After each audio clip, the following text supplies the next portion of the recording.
所以这样子的角度变成我必须要站在这里讲说。Do you want the lights?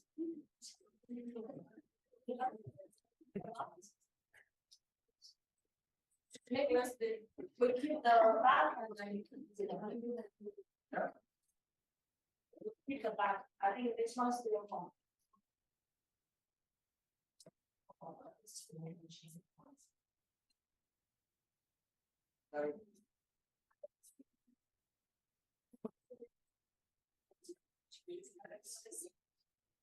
Let's see. Shall we start? Yes. Okay.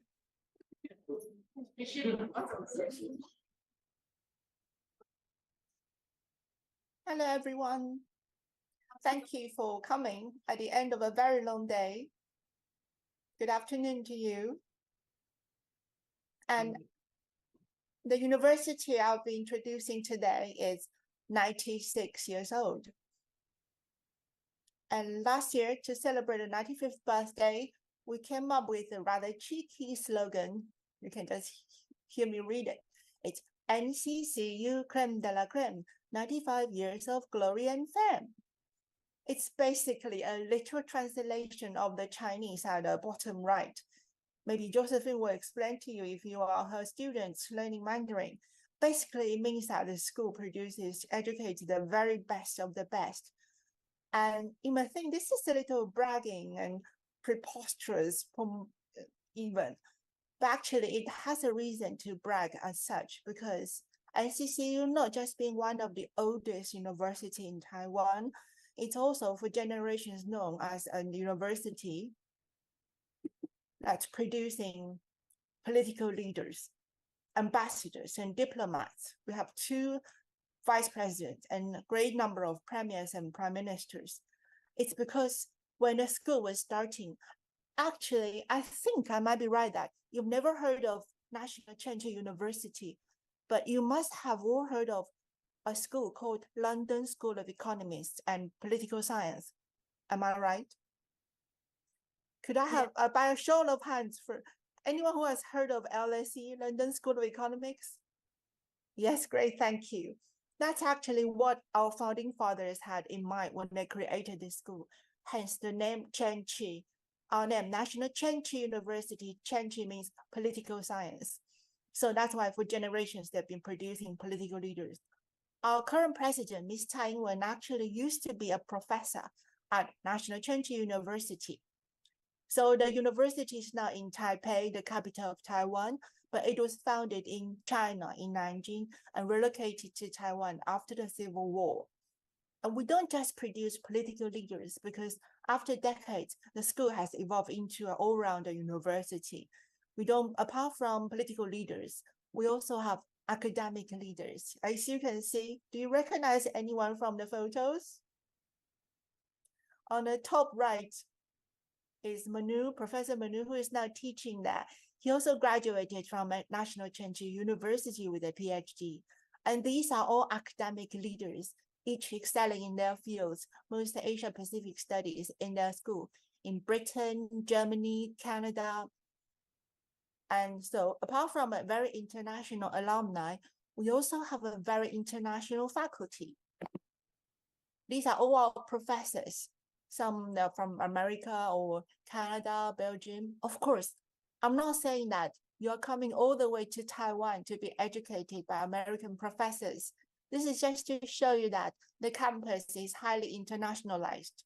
So you don't need to worry about not speaking the language or not speaking Mandarin very well. We do have a very internationalized campus and plenty of English taught courses. So just a few basics about the university. On the top left is our library. One of the most libraries in Taiwan at the moment. It's very Instagrammable. On the top right, those 3 boys, they are our basketball team called the Griffins. They have just won their 3rd championship. That's 3rd championship 3 years in a row. We have 16,000 students. May I know how many students you have in your school in OP Jindo? How many students are there? 11,000. 11,000. Oh, we have 5,000 more. Okay, there are 16,000 students and 12 colleges. And this great number of professors and a lot of English taught programs and partner universities all over the world. And I'm not going to bore you with the 12 colleges, each of them. I'm going to focus only on those that provide English taught master's degree programs because I can see that you're all undergraduate students, right? And most of you are interested in pursuing a master's degree or might consider one. So I'm going to focus on 5 of the colleges that provides English taught master's degree program. And there's one thing I'm going to get the elephant out of the room, deal with it. It's actually not the elephant, because last year when I went to Delhi, almost like 9 students out of 10, they wanted to do, I went to India, and 9 students out of 10, they want to do an MBA program. So MBA program is hugely popular in Taiwan. But why do I say not in Taiwan, in India? And why did I say I want to get the elephant out of the room? Because it's very popular. But to do this MBA program in Zhengda, you do need 2 years working experience. So I'm going to start from the College of Commerce first, just to get it over and done with. The College of Commerce, their MBA program is highly prestigious and 2 years working experience required. And allow me to just brag a little, because the College of Commerce of NCCU is actually the best in Taiwan, or the only one with 3 major international accreditations. And this MBA program here at National Cheng University, you'll be really lucky if you get this scholarship called ICDF, a Taiwanese government scholarship called ICDF. If you could come and study an MBA with an ICDF, that would be great. Or the MOE, Ministry of Education Scholarship. But still, given that this will require 2 years working experience, I thought you could just do a bit of research in time. And if you're really interested, actually the MBA program, they're about to host an info session just this Saturday. But it's an in-person info session in India. It will go online as well. It's like 8 o'clock on a Saturday morning. You're probably not very likely to wake up for it. Just for your information, you could follow them on Facebook if you are into an MBA program. The info session will go on live on Facebook this Saturday. So that's the College of Commerce and the MBA program that's done with. And I mentioned scholarships earlier. You may have all heard that there are 2 major scholarships in Taiwan. One is the incredibly generous ICDF. Has anyone heard of ICDF? I'm sure Josephine has heard of it. It's called International Cooperation for Developing Funds. It applies, it gives you a monthly allowance, covers tuition fee, and it even pays for the return flight tickets. So that's the best one, ICDF, the scholarship to go for. And the next one is the one on the right, the MOE, Ministry of Education Scholarship. This one doesn't cover flight tickets, but you could go to a lot of programs. And the one on the left, ICDF scholarship, it actually only has 2 programs that work with us. One is the MBA program I mentioned. The other one is for international studies. So if you're interested in international studies and you want a scholarship to come to Taiwan, this is the one you can think about. And it's provided by the College of International Affairs. I'm going to start with the College of International Affairs. Actually, this college, I think you call it a school. This college only has one department, that's diplomacy. And the master's program they offer is the international studies. We call it International Master's Program in International Studies. And what do you do with it? I'll just show you some required courses, like you can imagine international relations theory, research methods. That's only, and the third one, that's only 9 required credits, but you need 30 credits to graduate. So where do you get the other 21 credits? That's English taught. That's what I was talking about, the English taught courses at NCCU. We have a huge number of English taught courses, and they are all grouped into modules. I'll just give you 3 more. I'm not going to bore you with all of it, Let's look at module 3 and 4. What can you study when you study international studies here? Like I have underlined some like game theory, those red underline with red. American foreign policy, European Union, Russian foreign policy, Latin America. I majored in political science myself in college. So these all look fascinating to me.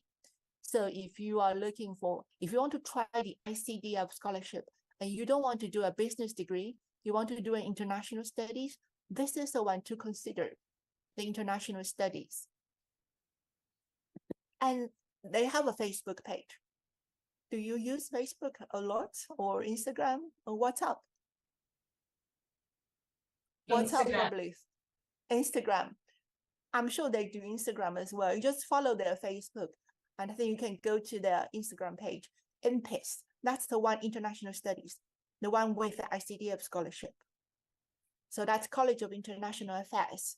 And then next, I'm going to move to the College of Social Sciences because it's the college with the most English taught programs and degree courses. And the photo on the right bottom is just the speech a few months ago. A professor from Harvard University in the States, they came to give us a speech. And this College of Social Sciences, they have 2 English taught master's degree programs for you. One is the Asia Pacific Studies. It's one of our most popular, most diverse programs. And the other one is for those who are really, really interested in mathematics and economics. I'll start with the first, Asia Pacific Studies first. If you remember Manu, the one who I was talking to earlier, he actually got a PhD degree from the Asia Pacific Studies Department. And this Asia Pacific Studies is the first, Taiwan's first English taught master's program focused on the Asia Pacific Studies. And it has actually this last year, we accepted 60 students to come to the program, but I think only 48 signed up actually arrived in Taiwan. And what do you study here for the Asia Pacific Studies? I'm not going to use a lot of adjectives. We can just look at the required courses, like research methods, the basic, and development policies for the Asia Pacific region. And total required credits is only that number. And where do you get the rest of the elective courses? Of course, the College of Social Sciences, as I mentioned, is the one with the largest number of English taught courses. And they're all grouped into modules. There are 10 modules actually of 113 English taught courses. And we just take number 3, politics, economics, and sociology, for example. What's in module 3? You'll see module 3 is like political history of Taiwan, Latin America, politics in Africa, or Taiwan, China, United States. I was talking to someone also from India. He did East Asia studies, and he's coming to NCCU to study. So I showed him these courses, and he's very interested. So these are just to assure you, come to NCCU if you want to study social sciences. This really is the place for you. And it's the second best in Taiwan in terms of social sciences. And this is a photo of the workshop. It's not just study and classroom. They organize a lot of activities and workshops. In this photo, you can see on the top there, sorry, it says Oxford College. But this Oxford College is actually in Taiwan. It's because of our little island, the history of us being repeatedly colonized.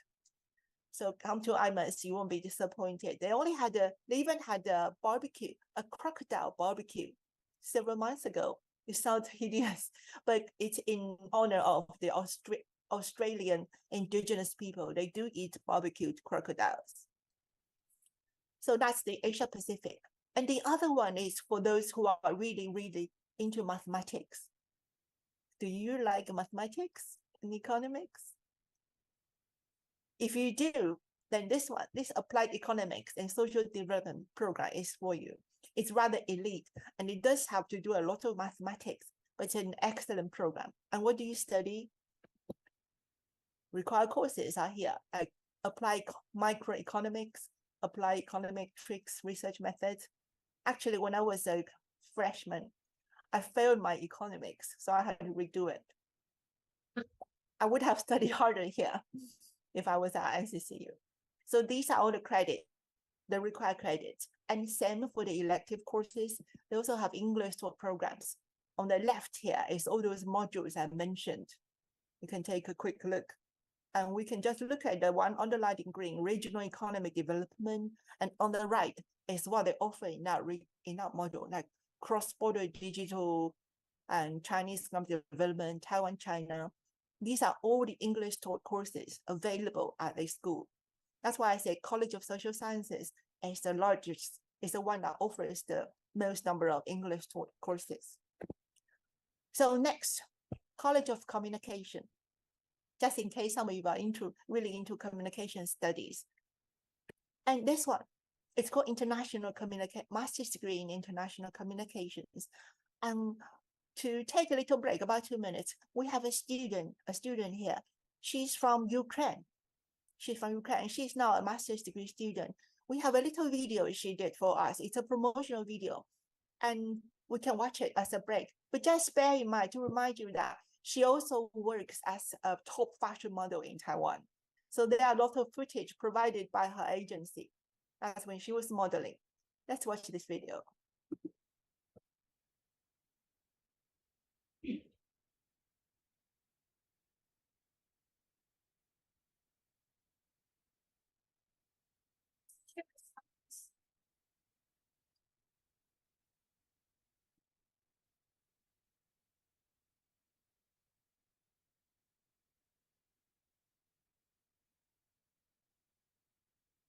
And see, we can hear any audio.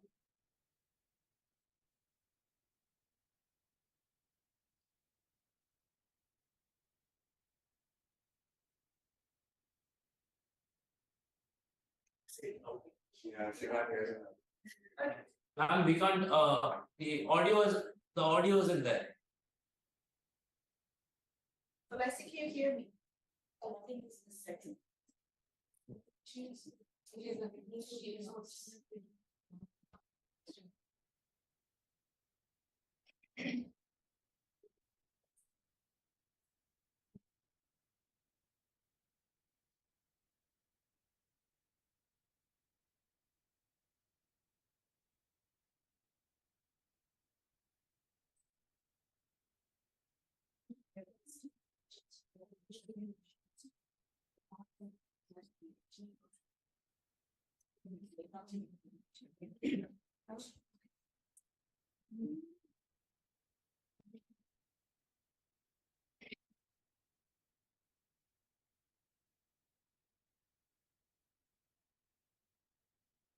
Yeah, I hope you enjoyed the video. She's actually very active.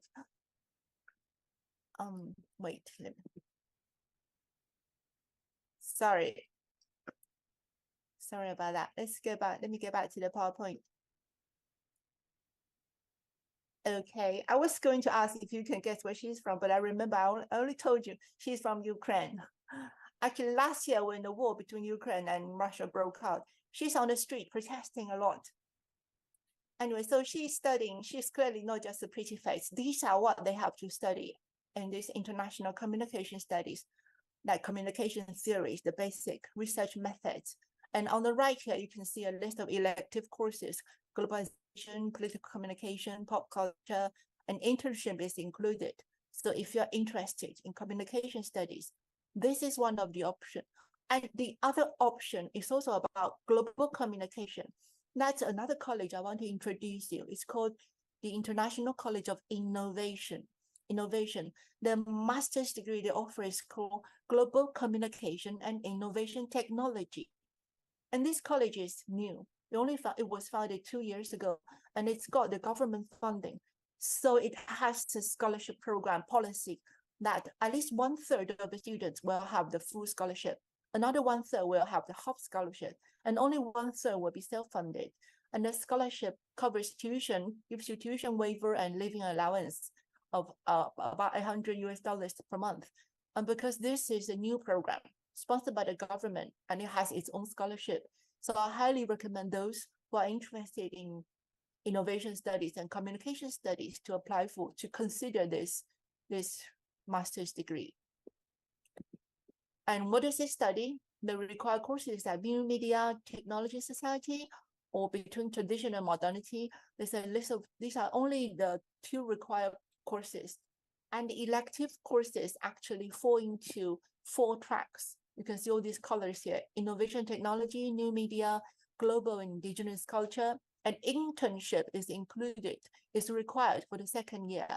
And we just look into one of the module, like the green one, new media and governance. These are all they offer: AI and governance, misinformation governance and democracy, media entertainment law. It's a rather new course: innovation, technology, global communication. So you can also do your research if you are interested, and especially it has its own scholarship. I kept mentioning scholarship, but we'll go back to that. Like, I think you have a session about scholarship today. Joseph will be talking about it. So those are the English taught master's degree programs. I think you might be interested. Let me just recap. Like, one is IMAS, Asia Pacific Studies, and Applied Economics, and that one, International Studies, and this one, Communication Studies, and the MBA program that requires 2 years working experience, and the last one, the Global Communication, that comes with its own scholarship. And I'm not sure which year you are here. You're not graduating next year, are you? Is there anyone who is graduating next year? Oh, okay. So you may consider coming to Taiwan next year in September. If you are thinking about coming to Taiwan next year, you can see the application. But later, I forgot to mention one thing. These are all our English taught programs, but we do have international students studying in our programs that's taught in Chinese. For example, Noah Webb, he's American. He's actually studied Taiwanese literature in Taiwan because he learned Chinese since he was a child. So his Chinese is actually very fluent. That's why he's doing a Chinese taught program in NCCU. So if any of you just happen to be very fluent in Chinese, there are a lot more to consider. We can talk about later. Okay, we do have a College of Informatics, but unfortunately, they don't offer English taught degree program at the moment. That's something we're trying to work on.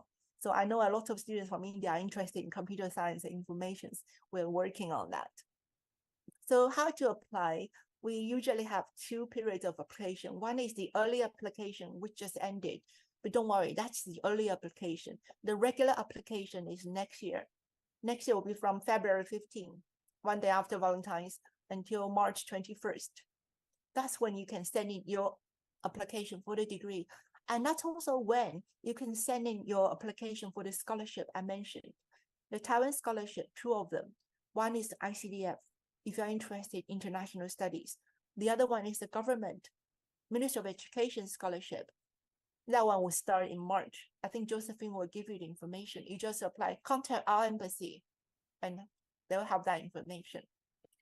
And all the application is done online. So there will be a rather ugly, sorry about this, ugly application brochure available in January. This is the one for early application. The one for next February is not released yet. I can send you the link once it's released. The application brochure is like, it's really boring and ugly, but it has everything you need to know about it. It's like the Bible application. So you'll have the link when it's out. There's everything you need to know about application. It's not very complicated. Just go online. And if you have any problems, you could just contact us. So I think I'm going to end my screen sharing now. I'm going to end my screen sharing. Have I ended it? I have ended the screen. Okay, so I hope this introduction is not too long, or I didn't bore you to death, to tears. Is there any questions, anything you want to know that I didn't mention? Any questions? Lexi Young is a supervisor of the global recruitment at NCCU, National Zhenji University. So you can, if you have any question, you can ask Lex. Sorry, Josephine, I didn't catch you. Were you talking to me? Yes, introduce you, because earlier I didn't introduce you in the beginning, right? So I just introduced you. Oh, yes, my name is Lexi. I work for National Zhenji University in the international office as a global recruiter. I go about introducing university, which is something I'm learning to. Every time I talk about it, I learn something. And I also teach in a university nearby. I teach gender studies, by the way. And actually, I went to London School of Economics. That's why I put them together, like London School of Economics and the connection between NCCU. So that's me. And those few programs I talked about, I hope you'll be interested. Any questions? Anything I didn't? There's a lot I didn't mention, of course. But I just want you to be interested, because if you are interested, I'm sure you'll go and do your homework. I can see someone raise their hand. Hi, Professor. I am Veera. I had a question. What do you look for? What do you look in international students? Like, what is the criteria for a student from graduate university? You mean the criteria of how? You mean how you will get accepted? Be offered a place. Yeah. What do you look in students? I think Applications. a Like very what qualities or what are some things that a student would have in his CV that you would like to see? I think a very good study plan, a very well written study plan is always going to win your place. Study plan and recommendation letters. We do need recommendation letters from either your professor or your employer, or even your family. It doesn't have to be a professor, but usually we'll need 2 recommendation letters. And because English is like the official language for India, so you probably don't need to provide a very high IELTS, but I don't think it will be a problem for you. And if you are applying for the English taught programs, you won't need to worry about the Chinese requirement. So recommendation letter and a very well written study plan. I still need some basic Mandarin for surviving. Yeah.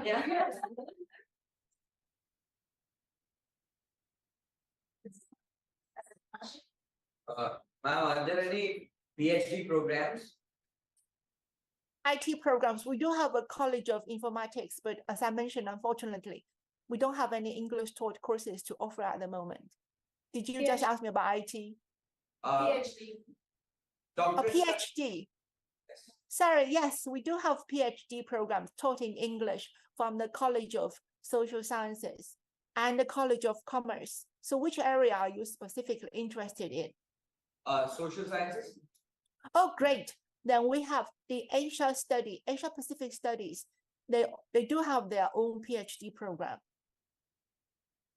We have 2 colleges that, actually we have 3 colleges that provide English taught PhD programs.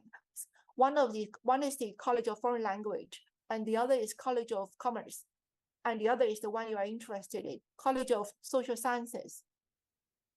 So we do have the PhD program for Asia Pacific Studies. They actually have the largest number of international students on campus at the moment.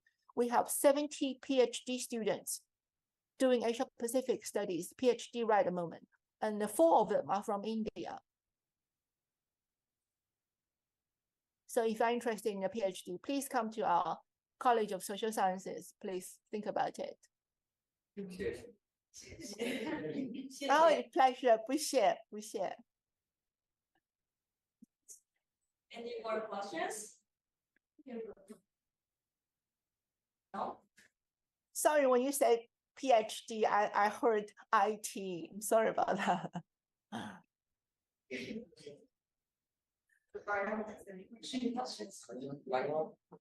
Professor, Actually- what's the specific exam that you have to give for management? Do we have to give back to apply? That's for the visa. That's for the visa. And It's like TOEFL, right? it depends, yeah, it's like the focus is the Mandarin, but it depends on each school's criteria as well. So do we need? So you can ask. I know the exam's name. POC.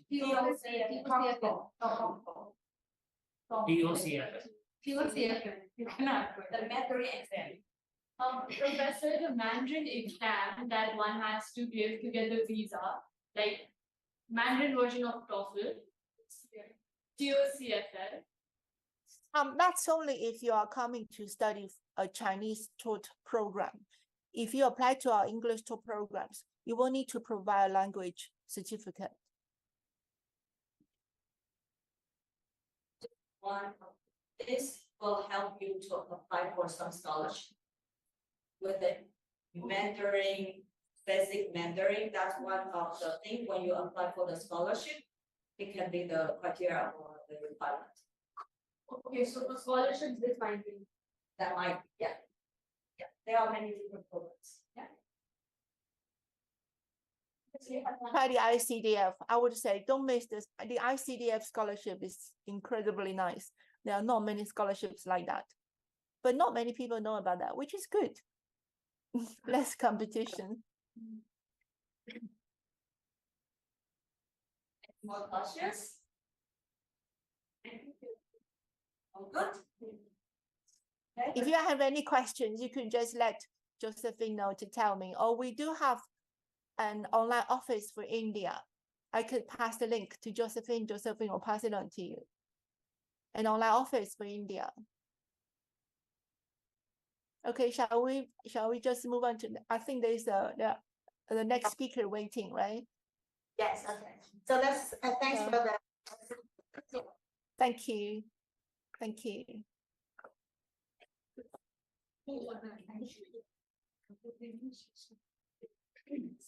So how we get back? I'll be standing by because I want to hear them talk. And I want to hear Tanvir, our exchange student, sharing his experience too. Tanvir is next, right? 10 minutes next from the 10 minutes later. 10 minutes later, but we didn't unlock. Okay, for the 10 minutes break. If you guys are hungry, 肚子饿, get some food. Momo, in Mandarin, we call it 饺子. 饺子. English, dumpling. In India, in Nepal, in some parts of China, maybe momo. 饺子. This is 蒸饺. Because it's thin momo. And if it's cooked in water, 水饺. Because 水is water. Okay? If it's pan fried, 煎饺. So what's 饺? What? What's 饺? 蒸饺, 水饺, 煎饺, what is 饺? Steamed dumpling, boiled dumpling, pan fried dumpling, so what's 饺? Dumpling, yeah, 饺子. Okay, so we have 10 minutes reaching, like 9 minutes. Get some food. It's our culture. We force the guests to eat. And one more about the cultural thing. In Taiwan, our greeting is not ni hao. Our greeting is not ni hao. Who is saying ni hao? It's only for the people you meet the first time. With a distance. Ni hao. When we have known the person, no more ni hao. We ask, have you eaten? 吃饱了吗？吃饱了吗？ Remember, ma is a question mark. So have you eaten or is your belly full? Once your belly is full, which means you're good. But it's a greeting, so we don't really say not yet. It doesn't matter what time. If you're hungry, your stomach's rumbling, you just吃了. It's a part of greeting. Okay? But we always offer the food for the guests, so make sure you don't feel hungry tonight. Yeah? Okay, so the next speaker is online right now. Tanvir. Hi, am I audible? No, maybe wait for the 8 minutes later. Yes. Who wants to start? No, maybe students stay and get some seat. And have something ready, right? Because it starts at 6. Okay. Okay, here is also some information for you to have a look. Pass now. There are many ways of studying in Taiwan. Not only, and also all the universities, they have like kind of international groups for like students from all over the world. It's not only one university, it's all the, like most of the universities, they have this program. And there are many different ways. There are you self-sponsored, scholarship also under ICGM or under Ministry of Education. There are many different programs. Even some universities, they have their own scholarship. Is there any sports program? Pardon? Sports program. Sports program. Which you do sports. I think this is not. Maybe it's more internal. Domestic for the students in Taiwan, like how many students? And then everybody. Yeah. Okay, so get some food. Occupying you guys for 6 minutes. Yeah. And later on, after the speech, we're also introducing a little bit about Taiwan, including the food. It's roughly about the food and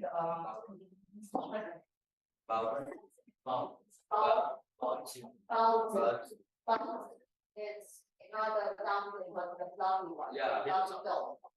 That things actually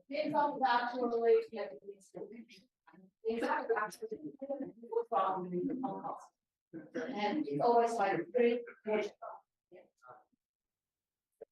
And also we're going to talk about like some transportation, the life if you study in Taiwan, what's going to happen, what will you encounter, and the most important thing, why we are here, why TC is here. We provide the language, the information. And I explain in person too. In person too. I did mention that. You did mention that. No. I mean, it's not about the no. Yes, but after the day that you look at together,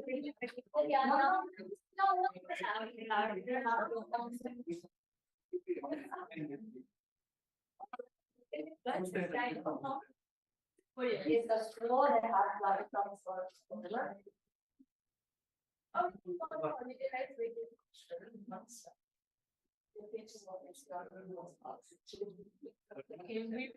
all of us will chip in. We can do. It's not fundraising, that's I want everyone to pay. I mean, Western, yeah, look at this one. We can do next festival. This all, like, we can actually earn money, you know, the festival that we did for free, we can earn money there.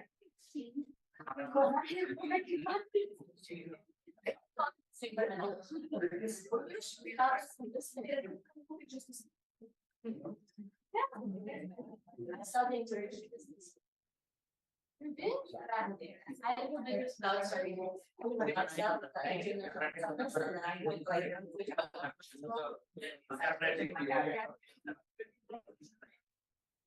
I switched my career to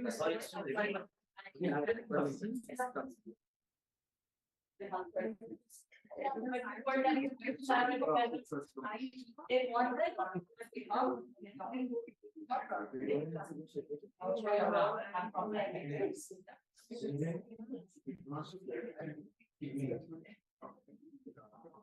so.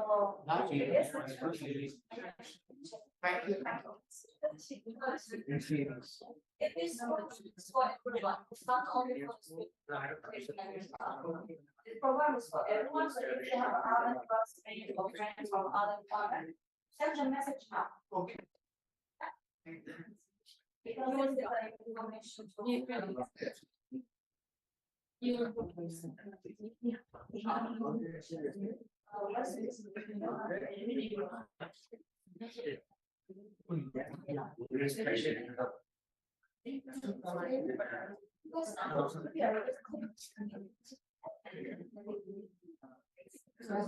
Oh, by the way, later on, or one of the classes, you need to learn how to use the chopsticks. Because I still know how you guys are struggling with the chopsticks. I actually prepared a lot of chopsticks for a cultural class. I am the top second. I stole your question. Let's.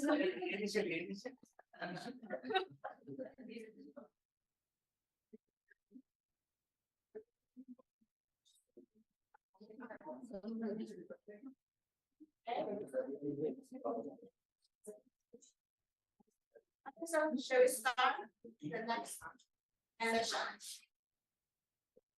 Okay, so computer funding is from the JSI student, but right now is a Chinese student at the Central International Chinese University. So today we want to share this experience with everyone. Okay, so let's welcome to the computer.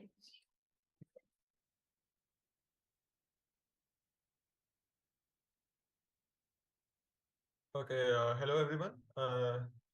It's nice to see all of you. And as explained, my name is Tanveer, and I'm a second year MADLB student with Jindal School of International Affairs.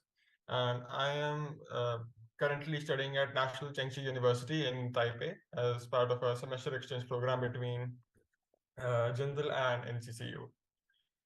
I do have PPT to right.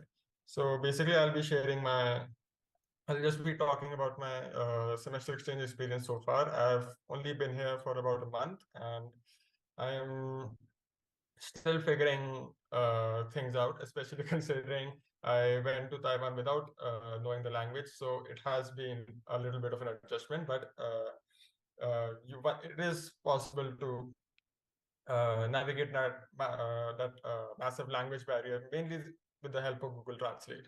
So that's probably, if you go to Taiwan without knowing the language, that's probably going to be your best friend for however long you stay. And so I'll just start with the visa process, which is actually quite simple. You fill out the online registration form and submit it at the Taipei Economic and Cultural Center. And there's no any specific timings there's no need to like book any appointments or anything. There are specific openings and opening timings for submitting your application, and you can do it.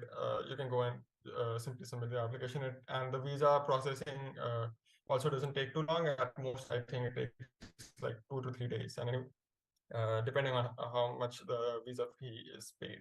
And other than that, here's the list of documentation you'll probably require if you go for a semester exchange in Taiwan. If you go for a longer duration, for example, a full year degree, you do need some additional documentation that you have to apply in Taiwan, mainly the ARC or the Alien Resident Certification, which you do which you have to do within the first 2 weeks of your arrival in Taiwan. Also, if you do go for a semester exchange, you might not get a visa that covers the entire duration of stay. So you have, like, I have a 60-day visitor visa, so you have to go to the National Immigration Agency in Taipei and get it extended from time to time. Anyways, food and accommodation. So I'm currently, as I explained, I'm currently at National Chengchi University, and I had three options for accommodation, which is mainly the dormitory, which I picked. The international house, which is basically a separate housing for international students, and is obviously more expensive than staying in a dormitory. And then you can get an apartment nearby, which is also more expensive than dormitory and house. Other than that, they are outside the university, and near the university there are a bunch of restaurants with various which serve a lot of cuisines. There are a lot of Indian restaurants as well, though they are not near to my university. But yes, they are like vegetarian and non-vegetarian options. Although in obviously non-Indian restaurants, you mainly eat via chopsticks. And as someone who didn't know how to use chopsticks before I went there, that was also quite an adjustment period. And there are also like multiple places to travel in Taiwan as well, especially in Taipei. I think my favorite place so far has been the city center and the Taipei 101 building and the multiple shops that surround it. There are also multiple hiking trails around Taipei as well, and I've been on one of them so far, which led up to Xinan Temple. It's near NCCU, and it's basically an 18th century Taoist temple, and it was quite an enjoyable hike. And there are multiple other locations as well. So I think the best highlight for me though has been my classroom experience, because a lot of international students come to Taiwan for semester exchanges and for pursuing for pursuing various degrees. And especially as an international relations student, it's quite enlightening to hear about various IR experiences, international relations experiences, and topics from people from different countries, whether they be from many European countries, US, Latin America, Southeast Asia. I believe like one of my classes which was on Chinese foreign policy, and everyone went around the room to explain how their country has relations with China, and hearing all these different perspectives is quite enlightening. And that's about it from my side. And if any of you have any questions, I would be glad to answer them. Okay, so thanks, so do you have any question? Yeah, I have one question. Okay. Yeah, what made you choose the semester exchange program in Genji University? Okay, so the so I didn't have any specific option to choose NCCU. It was just the agreement between NCCU and Jindal, and I applied. And my basic area of study when it comes to international relations is East Asia, and I thought spending some time in Taiwan would be a valuable addition to what I personally prefer to study.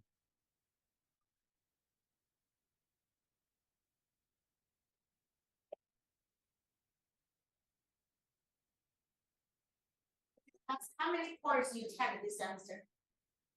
How many? I'm sorry. How many courses you take? Oh yeah, so I took about 5 courses, and they're like 3 credits each. So yeah, that makes about 15 credits. So when you back to the OP Jindal Global University, the Jindal University will complete this credit or no?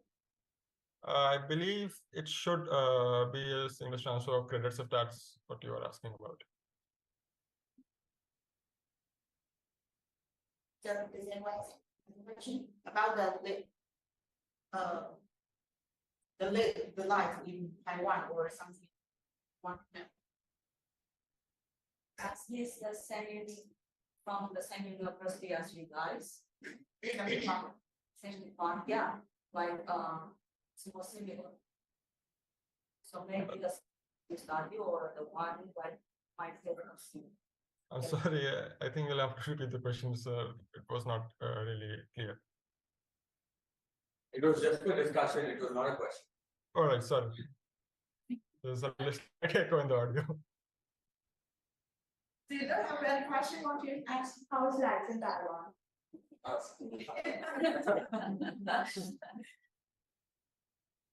Introduce yourself. Hi, I'm Neha. I'm first year MBA student. I just wanted to ask how life in Taiwan. How's life in Taiwan? Are people and everything you have in common so far? Well, initially it was a huge adjustment, and it kind of still is, but I feel I'm settling in quite well.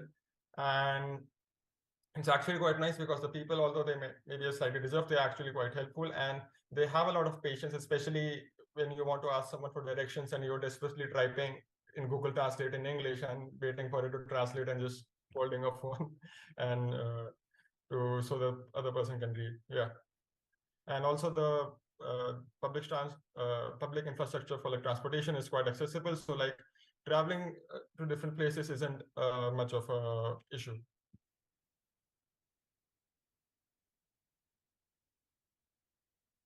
I'm pretty sure you have some questions. In general, I know you guys have a lot of questions.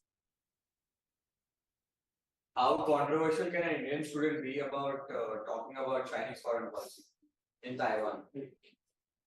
Oh, controversial? To what extent can a student be controversial? I mean, not controversial at all, because I mean, at least in the courses I am, like the professors don't really have any specific attachment or love for the PRC. So it's like, and I believe in one of my class introductions, I mentioned I'm from India, and the professor mentioned and that India and Taiwan have a lot to gain from each other, especially when it comes to counterbalancing China. So not controversial at all.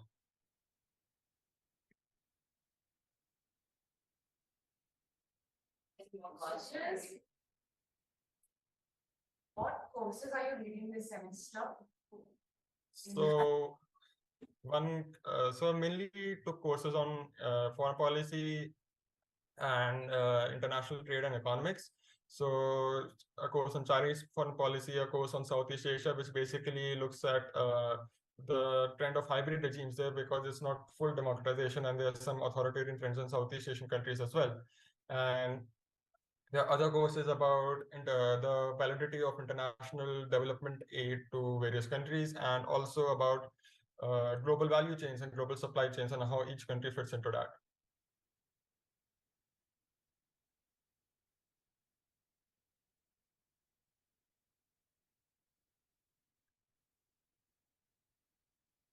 I'm. So, I'm the Mandarin teacher here. I'm Liza. I have one question about the Mandarin. Like you mentioned, like you didn't know Mandarin before you go to Taiwan, and how about now? Do you think Oh. it's essential to know at least some basic Mandarin?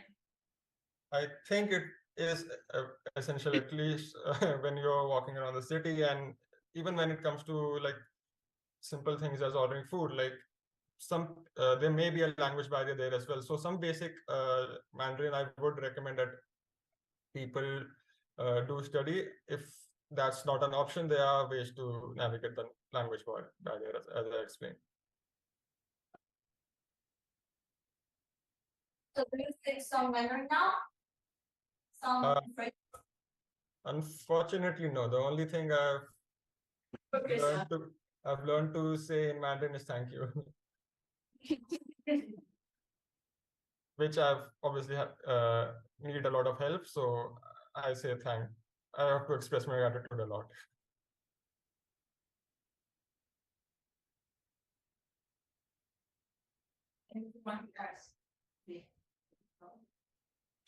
How do you think the semester exchange is going to help you later on?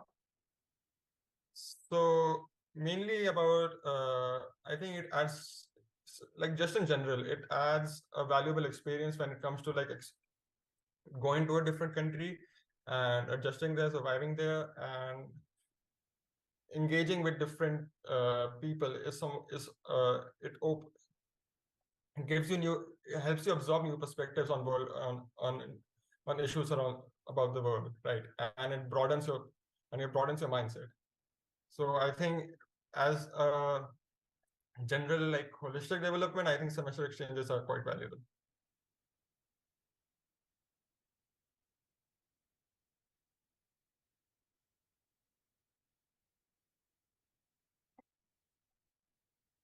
So no more questions. Okay, thank you. Okay. I just want to know, do you introduce Indian culture to Taiwanese students? I have been to an Indian restaurant with some of my friends here, and I was basically the guide when they were asking for suggestions about what to order. So I guess yes. So does any group in Zhengzhi University celebrate the Diwali next month? Does any group in Zhengzhi University celebrate? I do know that, I mean, there are other Indian students in NCCU right now, so I'm not really sure, but maybe if the Indian students here get together for celebrations of Diwali and other things, maybe. Yeah. Okay, you can go to the Cineca. Maybe they will have like some Yeah. Okay. And how about the nightlife in Taiwan? Sorry, can you repeat that? The nightlife, have you go to like some place night market or something? All right, I have been to the night market. It's and mainly for the food, and it was actually quite tasty. And we have recently the Moon Festival as well, and I believe I went to the Rauhe night market, and that was also quite a fun experience. Want to ask me next? Yeah. Food. Okay, so let's dance the family. Okay, thank you, Shishir. I'll be logging it from now. So, bye. Okay, so.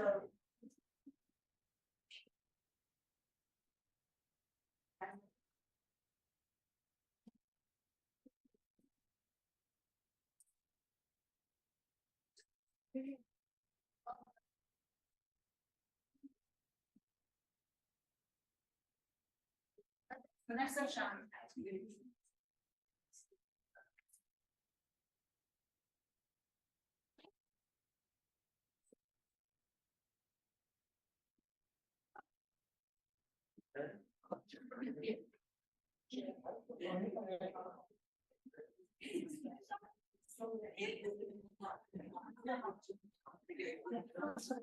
Okay, also here there's one book, it's in Indian and English, talking about Taiwan. So anytime you can have a look, like I participated the event for double ten. Right, our next day, and this is the book, you can have a look. Next.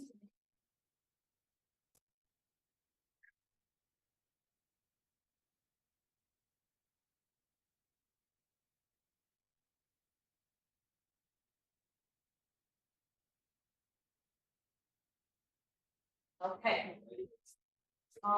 If you guys need to get some more food, you can have it.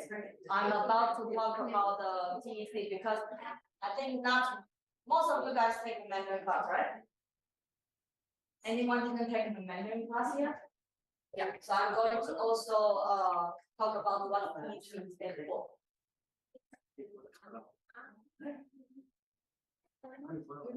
What is something?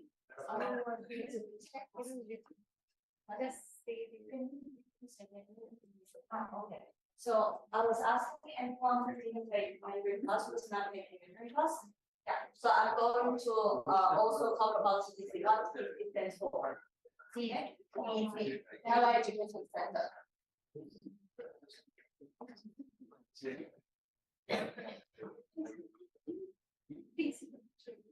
So make sure you get your books. Once your comment is not empty, then you will have it. I give you 2 minutes. From the food.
Okay.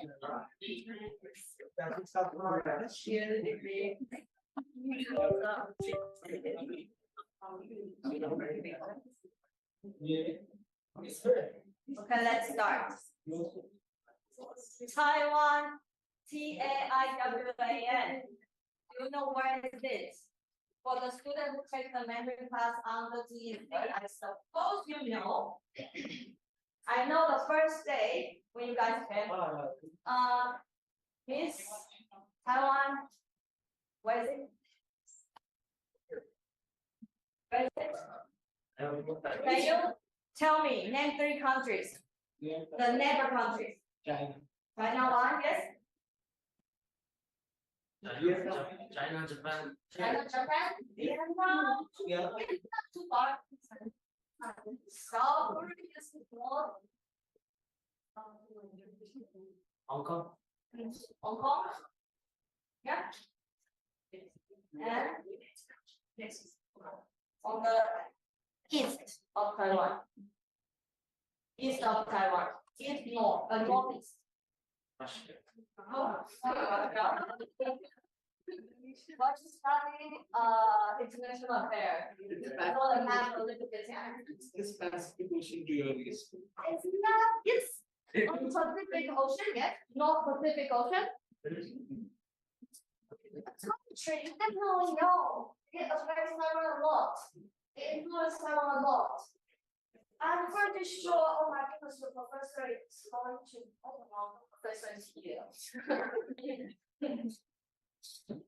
It's much country. I think you mentioned one, the first one, what did you? Japan. Japan. Yeah, I said that. That's all. Oh, sorry, I'm. Yeah, Japan. Japan, Yeah, South Korea, yeah. China. Yeah. Mentioned Philippines, No, I mentioned Vietnam. Philippines. so Philippines, yeah, Philippines, South, North Korea, North, not South Korea, North Korea, Japan, China, Vietnam. Okay, then, how about Taiwan? Also, now you know the map. You know the map. Before you know, I also heard Indian students, maybe you were about to go to Taiwan and then your families were like, Taiwan, Thailand, Taliban. I actually heard one student, the family was like, are you okay? Like, is your son okay? Like, how about him now? Maybe from you guys, you can tell your family, your parents, your friends who didn't know. They learn Taiwan from you too. And also one day if you come to Taiwan, we'll learn India from you guys. Okay. So this is Taiwan.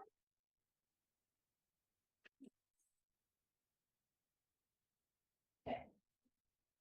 The facts, you can have a look quickly. This all information you can search on Wikipedia. Okay, it's an island, super tiny. Compared to India, it's a really tiny dot. I remember I mentioned with your professor, he told me, well, from Taipei to South, 5 hours, I can go one day. And for me, I travel to Delhi. I cannot come back the same day. I feel tired already. Okay, it's a very tiny. And the city, the capital city is Taipei City. It's a basin. And Taiwan, the landscape is in the middle, full of mountains. We have more than 100 peaks of high mountains above 3,000 meters above sea level. The language, what do you guys learn the language? Mandarin and Minnan is Hokkien. If you have ever traveled to Singapore, people from Singapore, they also, a lot of them, the mother tongue is Hokkien. And this one, I'm pretty sure you guys know. Hakka, the Hakka noodle, that's the same one. Hakka noodle is from this ethnic group, okay? And also, there's one thing is not mentioned here, indigenous language. We also have a lot of indigenous groups. They are the minority, but they keep their culture. Then, yeah, forests, mountains, as I mentioned. This, a lot of international companies, especially IT industry, they don't, I will this up, like we're going to talk.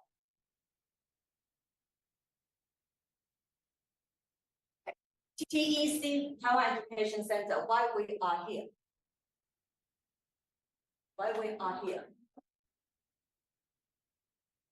Yeah, you can read, your English is better than my English. To strengthen the academic partnership, promote the Mandarin language, and also like for you guys in the future for the higher education, like come to Taiwan for further study.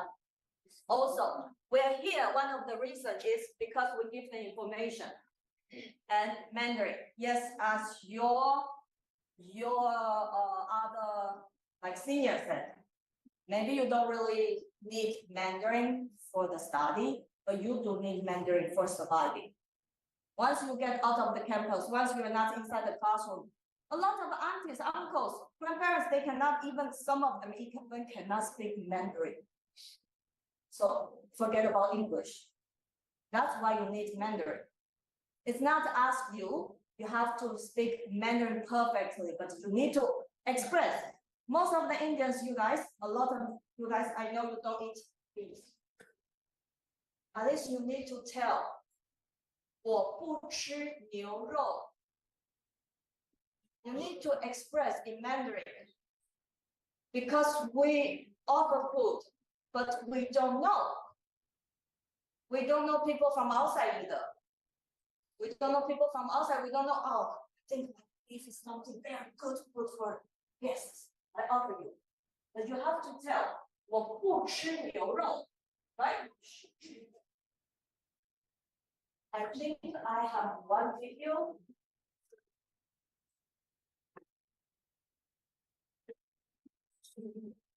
And TEC is established by National Tsinghua University since 2011. And do you know where is the first TEC has established in India? The university works with Indian universities. Take a guess. You get one extra dumpling if you get it right. The first TEC in India. Yes.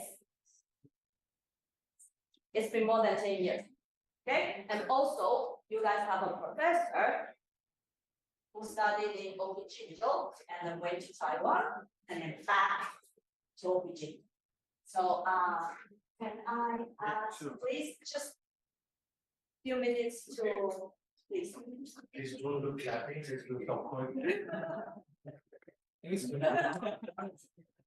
Yes, so if you have any questions or something, just let me know. I'm here. Like you heard, wonderful, they talk about visa, like you have wonderful two teachers, and I'm sure you enjoy. How many of you joined the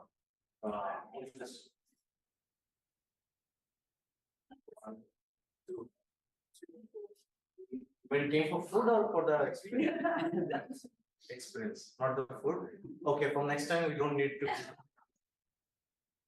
So fine. So so we will do it. So what happens is from next time we will be having again, I'm sure we probably celebrate the Chinese New Year, probably if it's not falling in the vacation. Yeah, it will be in February. February, right? So we'll be celebrating Chinese New Year also. So a lot of things are there. So again, I always say that as she took one of my joke that Taiwan Taliban or Thailand, like people say, yeah, it was. I stayed for in 2015. I went August 24. I took the flight from here. August 25, I landed in Taiwan. 2015. I stayed there for one semester, and then I came back. First semester was horrible. My exchange period was horrible because I had no way to get a bigger picture of understanding the way, and I was probably one of the first students from people who went for exchange back in 2015. I was in MA program of MA. So my weight after eating soda for 1 year, my weight at that time was about 80 kgs. By the time I came back in one semester, I came back in January last week of February. Guess what my weight was? I eat non-veg though, so food was not a bigger issue for me. My weight went down to 61. So my own friends couldn't realize who I was because I was sitting on the downstairs mess, and my very good friends, like they couldn't realize like it was me who was sitting there. I changed so much, of course, lost so much weight. The reason for me losing weight because at that time I didn't used to eat pork, and the chicken that the food primarily it's quite different. Okay, And I was very young at that time, so my mind was also not that open and like trying things. But again, if you go from here and you start, all of a sudden you have Taiwanese food for the first time, you will find it very bland.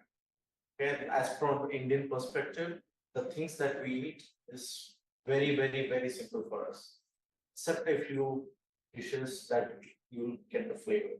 Okay, but rest of them is very bland for us, like for the first time. But second time when I went back, so I applied for my PhD, sitting in that central library after having wonderful dosa as a breakfast. Okay. But again, my plan was already there that I wanted to apply for a PhD. So applied. So when I applied, and parallelly I had to apply for scholarship at the Taiwanese representative office in Delhi, and somehow I got selected. So you have to get selected parallelly both through the for the scholarship. You have to get selected separately. For the university, you have to get selected. Those two different things. And another reason why I applied for PhD is because I didn't want it to work at that time. Because I thought like I just began my academic student. So just went in, and just in the first semester of my PhD, I was crying like why I joined PhD. Okay, because it was very tough. It was not easy in terms of because you have to start everything like food, climate, you get used to a lot of things, the teaching style, lot of things that comes in place. I feel the same challenge when I came here to Google. I'm not from this part of the India, I'm from Odisha. So it's very different where I am from where I am right now.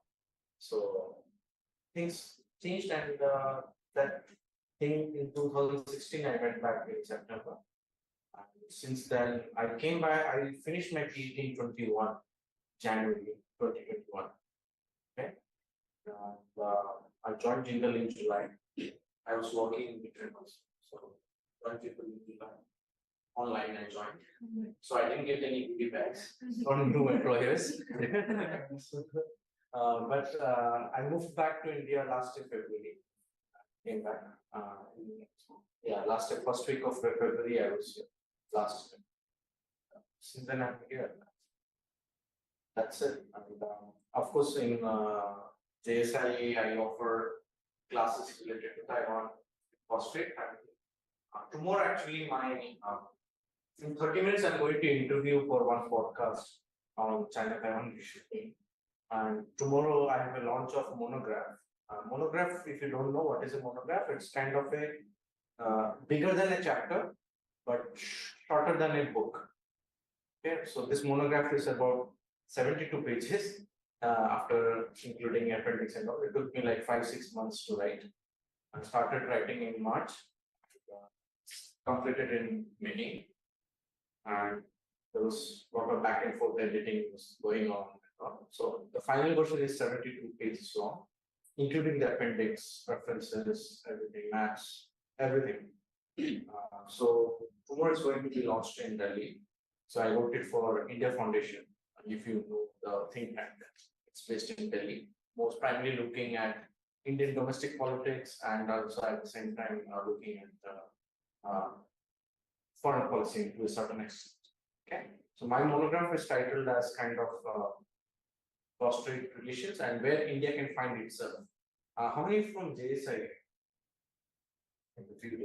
So yeah, so you understand this. So that's primary goal of my. So if my goal was that it's not everything is there in that monograph, but it is something to understand you about Taiwan, the history behind Taiwan. There's a larger part of it consists of history of Taiwan and China, and the questions that they question us is Taiwan a part of China, right? So that sort of things that I have like tried to answer those in the program. So if you just read that, you don't. I'm not saying you don't have to read other things, but if you so this monograph was primarily in towards Indian audience with non-IR background. Okay, that was the goal to reach out to masses.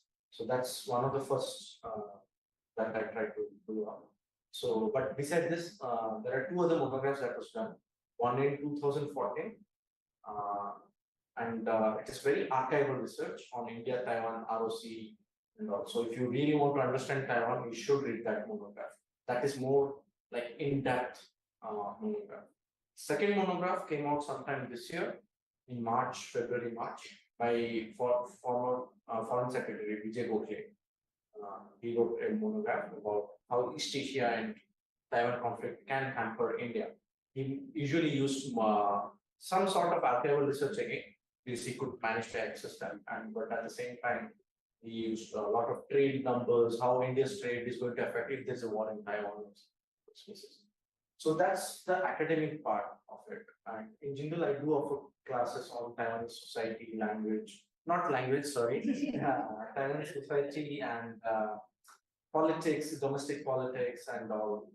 So now we have PEC and we have instructors as well. So we will be trying to work together. Sometime next semester, we'll planning some visits to the Taiwanese office in Delhi, or maybe bring the representative DG here or to our campus to see and listen from real life experiences. Okay, but if you have any questions again related to Taiwan, feel free to reach out to me. I can be here for 5 more minutes, then I have to walk back to my office. So, any questions or concerns that you may have or you think of, not related to politics, also, but something in general in life about Taiwan, you can feel free to ask me. That yeah. So can we have access to the monograph that you want? So yeah, the PDF will be coming once they put it up. So tomorrow's the hard copy. Yeah, I'll try to get 1 copy or 2 copies put it in the library first. Yes. So what was your area of specialization is?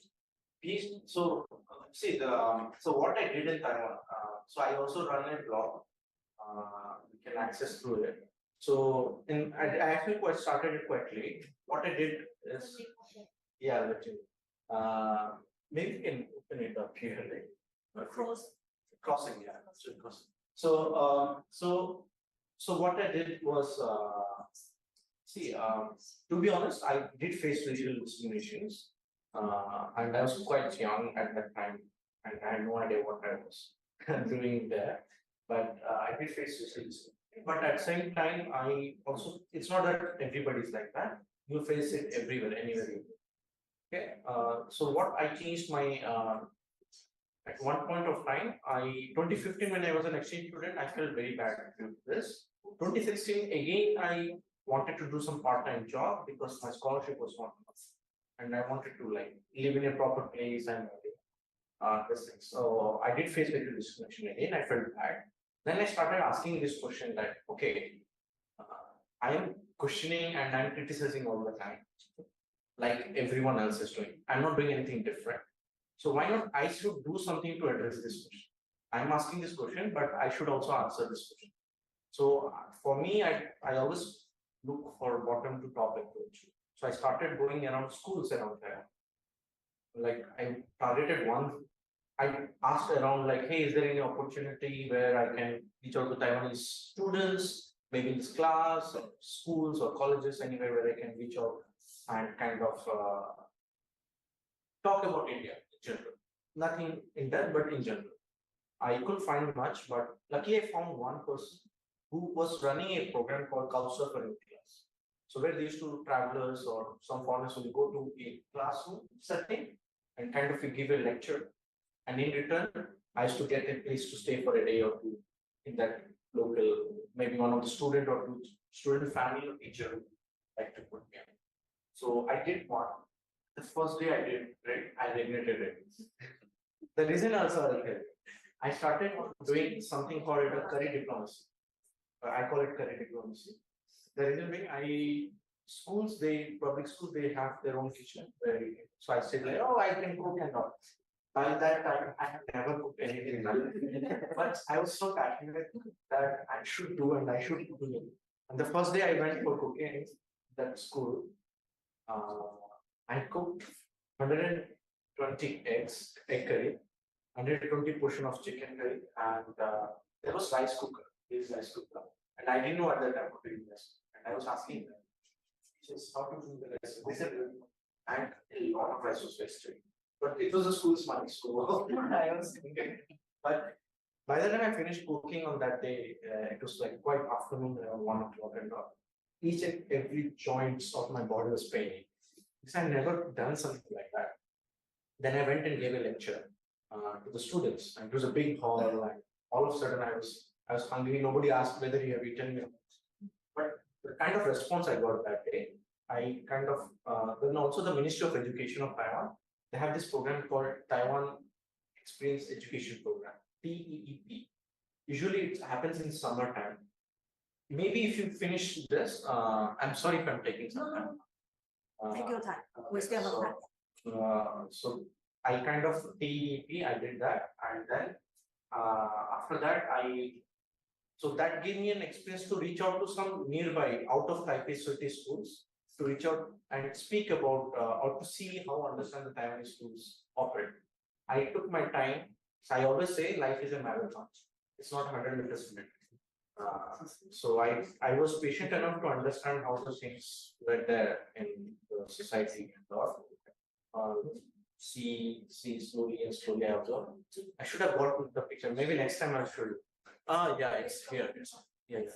Where mirror? So that's something that I did, and then slowly one school, then something I started. I was doing this for 2 years, doing nothing, just doing my PhD and all. But one of sudden, the friend who first introduced me to his school, he asked like, "Hey, there's a shooting, and do you want to come and speak about India and all?" Like, why not? So I went there, and he wrote an article, and it's here. It was on media also in the national media and all these things. So that helped me to it just bombed, and people started calling me to different schools. And most of the time, I spend my own money to transportation, food. You see, you are under scholarship, everything is limited for you, but I was spending my own money. And I went to slowly, like 10, 15 schools happened. Then I said, like, why not target 50 schools? Okay, just to have a target on myself. So I did the target, and by the time it was August 2020, I was at 48, 49 schools. And then somehow I managed, somehow here and there, and I should do 51. Like Shagun, you all understand Hindi, right? So Shagun देते हैं ना, Shagun इसके अलावा 101 देते हैं, तो चलो 51 करते हैं. So I targeted 51. I ended up 51. Then I was like, I have not finished PhD yet. This was the first article that came about me. Can you please switch on the first one? Yeah, this one. So this was the first article. My friend who is sitting next to me, he wrote that article and about this first visit and all. And it was fun, and it was really fun. And I look younger than that now. So yeah, so that was there, and we went, and it was great fun. And slowly 51 happened, and media came. So after this, I got into a lot of national media many times, again and again. Got into different shows, different companies, interviews, podcasts, national radios. I went around, and within 2020 until 2021 December, in that 1.5 years, I finished another 51 schools. So I finished more than 100 schools in Taiwan. And I have all the location map here on my phone, Google Maps. Maybe one day I'll show you my things, but no, it's here. Can you go back? I'd like to do that Indian, but it's impossible. Maybe we'll end up doing more than 1,000. So yeah, so this is something I wrote, and that's kind of the map, and this was me when I was fat, okay? Now this is like 2022 picture only, and I wrote this article to show about why and where I started doing it, and it's something that going to all the schools also gave me one of the best student scholarship award in Taiwan among more than I don't know how many students, I forgot the number, but at least more than 60 countries students got the scholarship from different places. I got the best student award for doing social work. And that's something, because the English is not, because I write in English, somebody else translate it. It's not targeted towards foreign audience. It's mostly targeted towards the local audience. So the Chinese version is something more, but I always say this, why I did this, like, you said, see, like, I always say this, like, easy to criticize, but hard to bring any change. These are the thoughts that I came when I was feeling really low, far from everything, nobody to talk to, all these things. So whether, I'm sure wherever you go, it's not only in Taiwan, wherever you go, you will find this kind of challenges in your life. But it's just that how you put those challenges to your own benefits. That's what matters. And Taiwan taught me that in a way, because I kind of all my early 20s, till late 20s, I spent there. So it helped me in many ways. And trust me, I've been to some places where probably the teachers have not been to. And I stayed with the local families. I have gone with Aboriginal tribal people for hunting. I have eaten a lot of things which I can't say now. So yeah, it was fun. It was fun. In general, it was fun. So yeah. So again, I'm here all the time. If you have any questions, you still have like 4 minutes. Then I have to reach. What did you talk about in this? So basically, I talk about why we eat with our hands. So the general conception of foreigners are like Indians are dirty, that's why they eat with hands. Or some people say we don't have money to buy spoon and fork. So at first I used to get angry, then I started playing sarcastic. Yeah, I don't have to, can you give me some? So sarcastic way of doing it, or let's say one thing you'll primarily get is what is caste system, right? So then I actually read about caste system, then I found out caste is something different than what Varna is. So Varna, then I bought a Gita book, I used to take it around and show them chapter 4, verse 13. It talks about Varna, it's not about the caste. Caste is not Indian word. It's a Portuguese word, right? And changed into a lot of things. It depends on how we interpret after that. But originally, it's original. That thing is Indian food, is everything is spicy. I started, if you read this, you have some interesting interviews with some one Indian, Kolkata born Indian Chinese. He has opened a restaurant, a Cantonese restaurant in Taipei. And he runs his, he lives there, he has Taiwan citizenship. His family is there. So all this sort of funny stories. Right now I'm trying to, I have written half about how India and Indonesia are close together. I just came back from there. So I'm going to write an article for this. So I try to do something unique. So this is my way of to contribute towards Taiwan and towards, that's my way. Maybe you will find, if you are going, you will find something new way of doing things. So it's just I always say that be positive and take life as a marathon. So just stay focused. Sorry, philosophical words, but yeah, stay focused. But anything else, if you need anything, you have wonderful two teachers. Can reach out to them. I am here as well. You have Tanveer over there, one of your seniors from our school. There, and we hope to see some of you. And again, in summer, the Ministry of Foreign Affairs actually they come out with a 2 months fully paid program in Chinmen Islands. Chinmen Island, if you go, it's like 4 kilometers from China. Xiamen, you can see everything from there. If you can, I have pictures on my phone. You just stand and you see China is over there. And if you through binoculars, you can see the cars moving around and now. So they have this something called National Quemoy University. That's the old name of Chinmen. Yeah.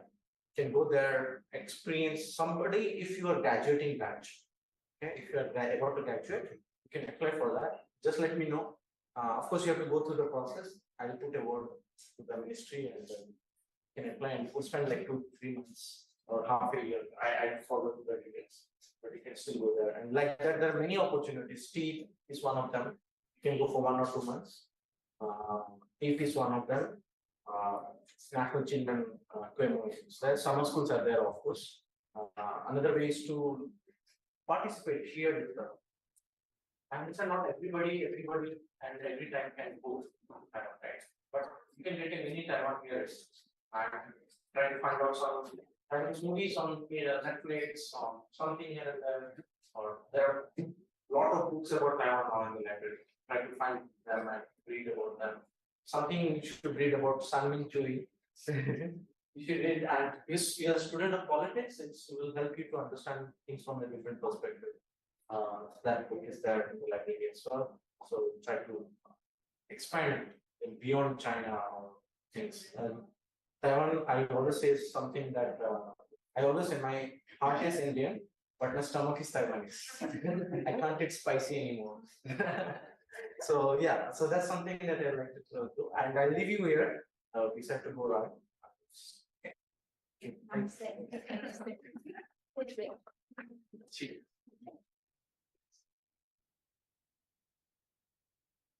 Okay.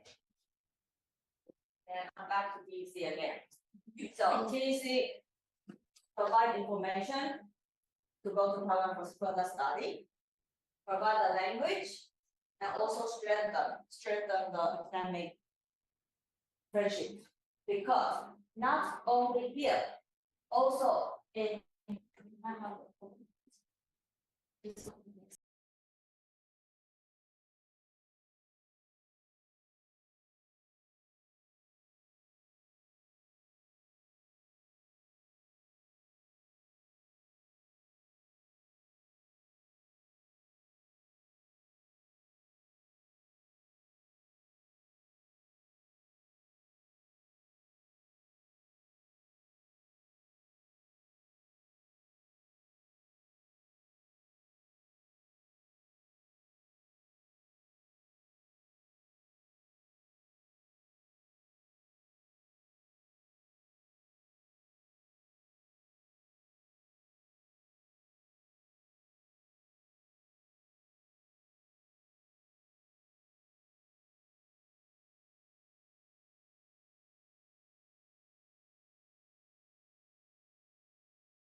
here is Taiwanese.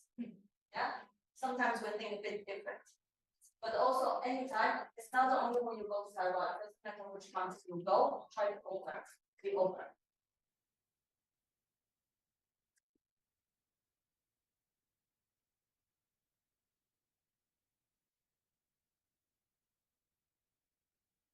印度学生，学校的老师是台湾人。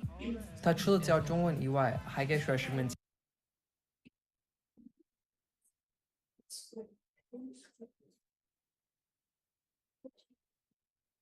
介绍了台湾的文化。为了跟大家好好聊天，我们去了附近的一个公园。我们主要讨论了一些他们对中文和台湾的了解。去年我想在台湾学习 master， 我很想台湾。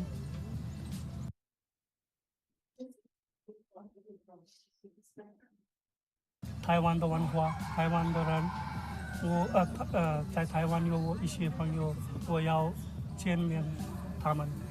好。我今年22岁，我已经学了差不多7个月的中文。एक बच्चे के हाथ पे जब मैंने खाना का पूरा थाली रखा तो वो बहुत बहुत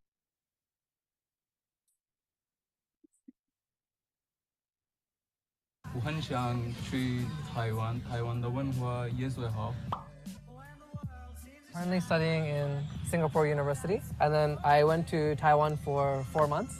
Really, love Taiwan. I think it's a really great place. Made a lot of good friends. When you're not in India, everyone thinks कि यार Indians तो हाथ से ही खाना खाते हैं. Yeah. So I was hoping कि through this channel I can raise some important issues and also introduce Taiwan as well.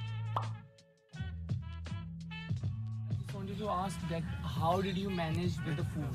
Because there's a huge difference between Taiwan food and Indian food. तो जब मैं वापस दिल्ली आया हूँ इस बार तो ऐसी दिल्ली बैली होगी मेरे को ना जैसे पेट तो खराब हो गया जब मैं वापस था टाइवान में मेरे मम्मी पापा भी आए थे तो उनको पहले जैसे एक हफ्ते में को बहुत अनकंफर्टेबल लगा कि यार क्या खाएं चलो हम KFC चलते हैं मैकडॉनल्ड्स चलते हैं पर एक हफ्ते बाद ऐसे हो जाता है कि हाँ डिफरेंट है थोड़ा सा खाना मिर्च कम चलती है पर फिर भी जैसे उनको तो बहुत पसंद लगा ताइवान में कहा गया कि वो पैराडाइज है फूड के मामले में तो मैं तो इंटरेस्टेड हूँ फूड में सब चीज़ बनाना चाहता हूँ तो मैं ये जानना चाहता हूँ वहाँ पे पैराडाइज क्यों कहा जा रहा है उसे फूड किस लिए कहते हैं वहाँ पे ताइवान के खाने में टेक्सचर थोड़ा सा ज़्यादा यूनिक है थोड़ा में प्लेन फ्लेवर आएगा थोड़ा इसमें मिर्ची शुगर ऐसे बहुत डिफरेंट टेक्सचर्स और फ्लेवर्स होते हैं वहाँ पर ना इसी वजह से बहुत बंदे बोलते हैं कि ताइवान का खाना बहुत अच्छा है वो उसमें ऑयल कौन सा ज़्यादा यूज़ करते हैं ये मेरे को पता नहीं वैसे मैं तो इतना देखता नहीं हूँ मैं तो बस खाना ही खाता हूँ बियर का कॉन्सेप्ट ज़्यादा बियर इंडियन लोग ज़्यादा पीते एक से एक ब्रांड वाली है ऐसी नहीं कि कोई कहीं से उठा लिया ब्रांड वाली बियर लेके आते और पीते भी हैं तो मतलब सही अमाउंट में पीते हैं जितना नीड है you can find logic in characters. Yeah. Like if you see the one character, there is one. For sure, it looks hard, but it's a little simpler than Chinese. Started it for money because someone told me that you will earn at least 50,000-60,000, and I was very interested in it. I'm interested in its market. Actually, Taiwan's market is very good, but the problem is it's not suitable for the Indian industry.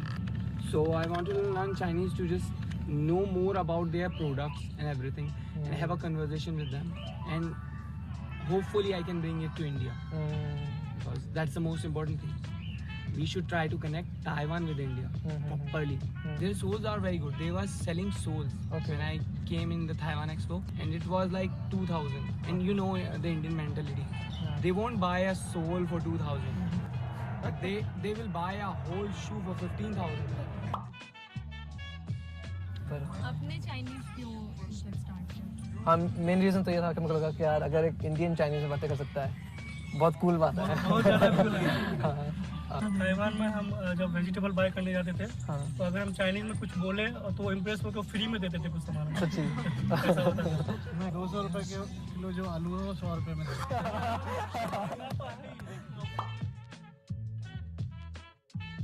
Girls का night out करना वो casual नहीं है और वहाँ का कैसे करते हैं वहाँ के लोगों की मेंटालिटी तो शायद ये स्टेटिस्टिक गलत होगा पर मैंने इंटरनेट पे पढ़ा था कि ताइवान शायद दुनिया की सबसे सेकंड सेफेस्ट जगह मम्मी पापा को मत बताना मत पर वहाँ पर मैंने पार्टी तो की थी बहुत जैसे क्लब जाना या बार जाना और वो भी मैंने जैसे लड़की दोस्तों के साथ कि हम सारे टुगेदर ग्रुप में जाते हैं 5-10 बंदे और मेरे को कभी ये लगा नहीं कि अनसेफ है या उनको भी कभी लगा नहीं कि अनसेफ है वहाँ के लोगों के थॉट्स ये है कि ये ठीक नहीं है गर्ल्स अनसेफ वहाँ के लोग क्या सोचते हैं ऐसे ही कि अनसेफ है या फ्रीली कंजर्वेटिव थिंकिंग लोगों वहाँ के लोगों की हाँ जैसे मैं आपको एक स्टोरी बताता हूँ या वहाँ पे ना बार बार वो ड्रग्स की चेकिंग करते हैं क्लब्स में ना पुलिस आएगी वो जैसे पूरे नाइट क्लब को इवैक्यूएट करेगी 1000 बंदे को 1000 बंदे को सारे निकलेंगे बाद जो अमेरिका में अगर पुलिस आती है सारे बोलते हैं कि यार गेट लॉस्ट हो गया वहाँ पे ताइवान पुलिस आती है वो बोलती है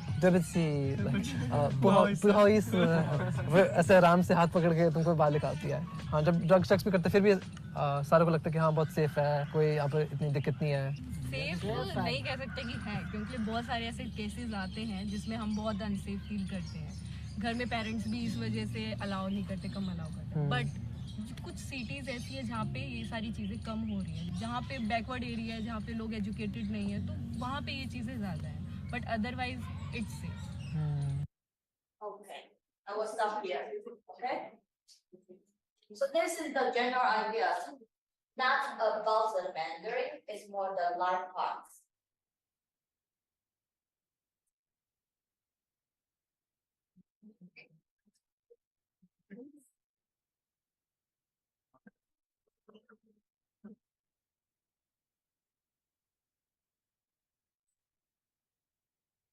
So about the food in Taiwan, you see the most famous. Have you ever tried? Yes. Eat where? In Jinnan. In Jindo. Yeah. The food stall area. Food stall. So what's the, is it the milk tea? Yeah. Yeah, Yes. any other color one, Yeah. color or dark color? Okay, we don't have that. Huh? I went to Delhi. I went to, I don't know the area, a community with all the Tibetan. Yes. Everywhere is bubble tea, and I couldn't choose anyone. Because I prefer Taiwanese bubble tea. The texture is authentic, it's chewy, it's different, yeah? So in Taiwan, the food you can choose as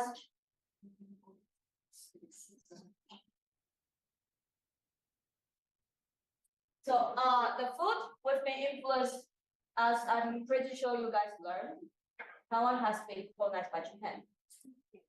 So we have also a lot of food that we eat sushi, sashimi, raw fish. And we are island. I know from northern region, like northern India, you guys don't really take a lot of seafood. But in Taiwan, we get used to seafood. Seafood is the best. Yeah. And one thing is very important, that's why I keep saying it doesn't matter, you really need to know Mandarin, because you have to say, 我不吃牛肉. Because we have one very famous dish. This one is beef noodle soup. So you have to tell people, simple. We don't really know a lot from outside either. If you one day you come to Taiwan, we need you to introduce your country to Taiwanese people. That's how we exchange. We exchange. People thought, I'm offering you the best food, why you don't take it? That's why you need to learn Mandarin. Not for the classroom, but for your daily life. Okay. This part I will leave you because I'm pretty sure this information, you can get it online. Travel in Taiwan is pretty safe. We have a lot of scenery, mountains, coast as well. And transportation, mainly public transportation. If you are in the big city like Taipei, Kaohsiung, or Taichung, you take metro. As long as you can take the metro in Delhi, you know how to take metro in Taipei. It's the same. And also, actually, Mumbai, the metro system in Mumbai is, I think it's also worked with the Taiwanese company. So it's pretty similar. It's only the language you talk with, like with the like Indian words. That's it. And easy lemon squeezy from north of Taipei to south, the bottom, 5 hours. So you really can travel back the same day, like as Indians. Yeah.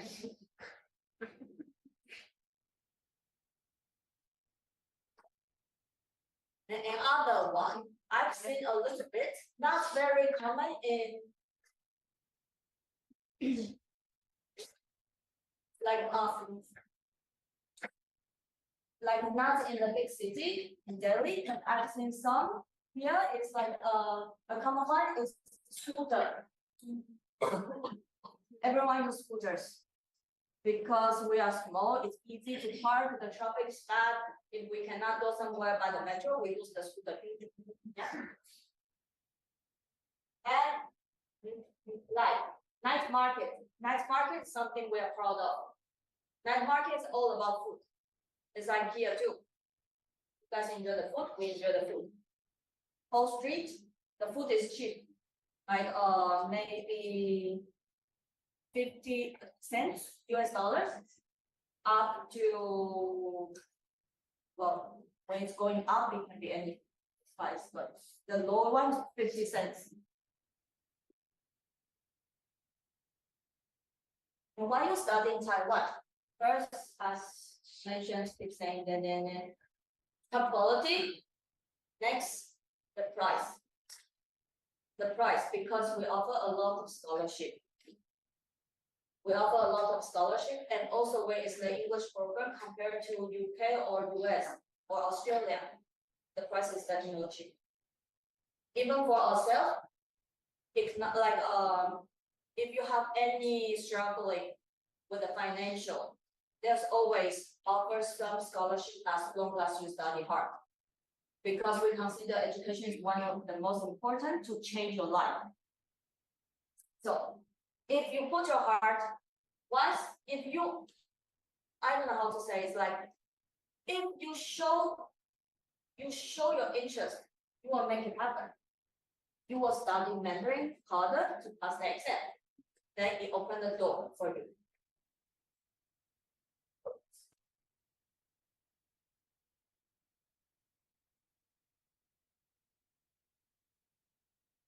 This one I'm not going to talk much. So this one has mentioned before, as you can see. To be honest, the tuition fee is not really high. I've also checked the tuition fee here. Yeah, so it's not really high. And that's the food. You guys like the fried food?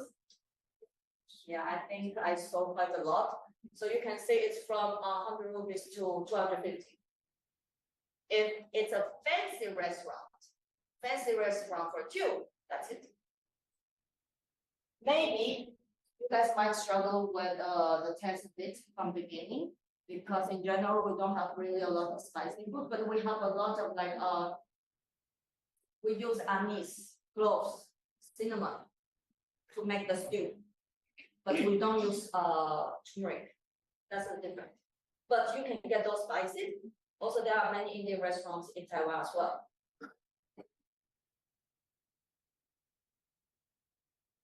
And I think those problems you will face it until you're in Taiwan.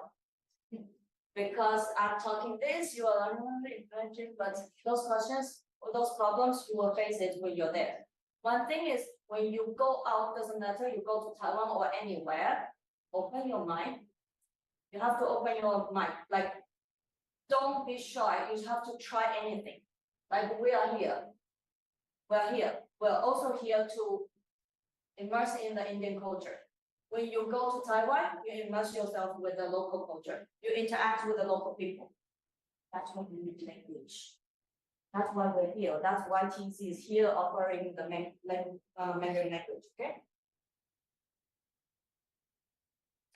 Then, after you studied in Taiwan, there are some opportunities for you guys. In Taiwan, we're focusing on one industry is technology. Yeah, I know most of you guys don't study technology, but it's okay. Ask your professor who studied in Taiwan, who's not studying technology at all. And also, I know because Opijingo is also very good at the business and also in the law. So you can also promote this to your other classmates or your other friends, even not on the JSIA, because in the future, once you study in Taiwan, in the future, once you come back, you have some more opportunities. You can broaden your opportunities. You're not studying technology, but these companies, they need someone who knows Mandarin. Even the Indian laws, all the companies they establish in India, they need to know the law. But it's Chinese company, but they need to know Indian laws as well. So you can share this information to your friends from the law school. For the business as well, people need to know the inside, how to work the business in Taiwan, between Taiwan and India as well. Yeah. For example, I worked in ASUS before. It's globally. If you have ever worked in one of the global companies, you can relocate in other countries, not only in Taiwan. The headquarters in Taiwan, but there are many branches in other countries, like the big companies in India as well.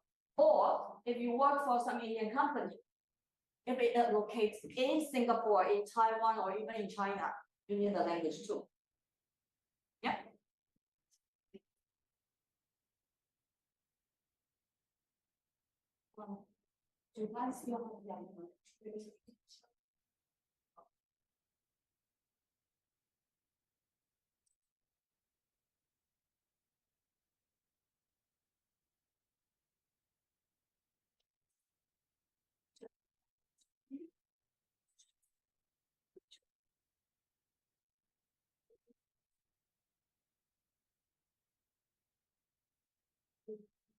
So my last part, just 3 minutes, and we will pass to the next one. As we mentioned, Taiwan is not only the Han ethnic group. Han ethnic group speak Mandarin, Cantonese, Cantonese. We also have the indigenous.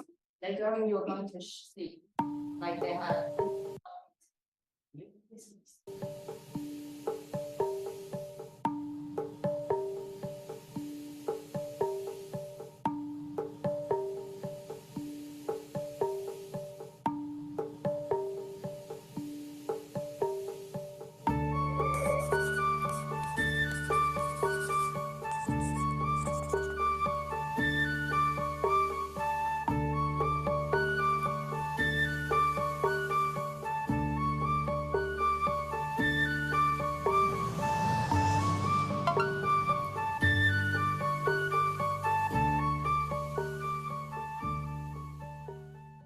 Thank you पापा जी मेरी convocation खातर आने खातर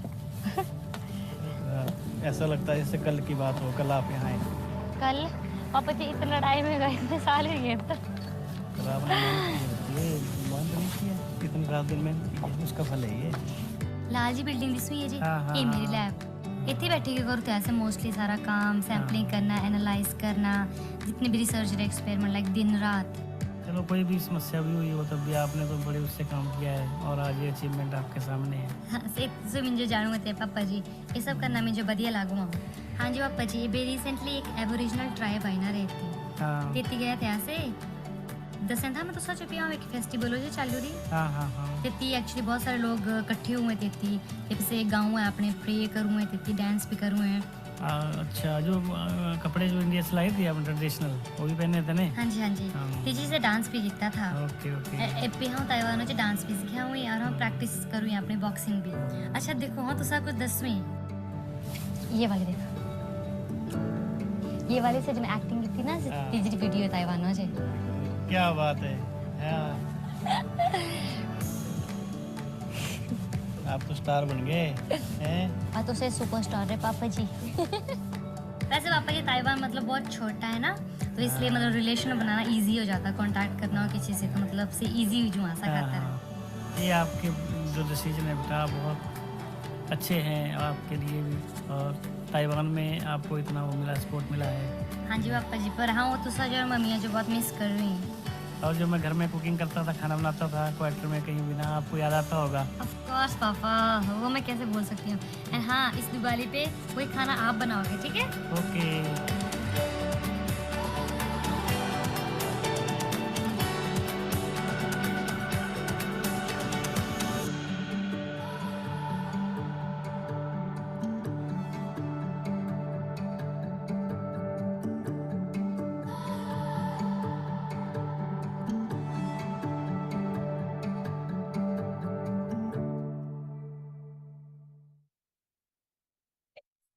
Don't worry. Yes, your professor said when he was there, it was very difficult because he was one of. Do you have the courage to make 8 lakhs a month, which is 1 crore a year?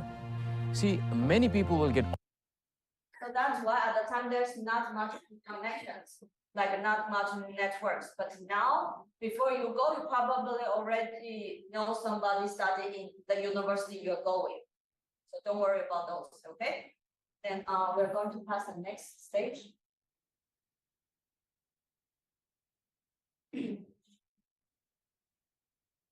And because you guys are all the teams students, so anytime, any question, just come along.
So Vicky, can you hear me?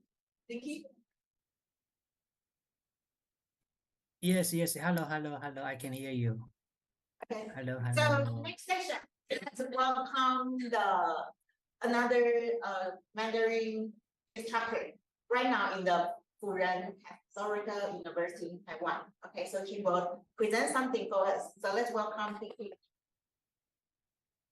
Wow. Before I start my sharing, do you need to grab something to eat before I start? Do you need to grab something?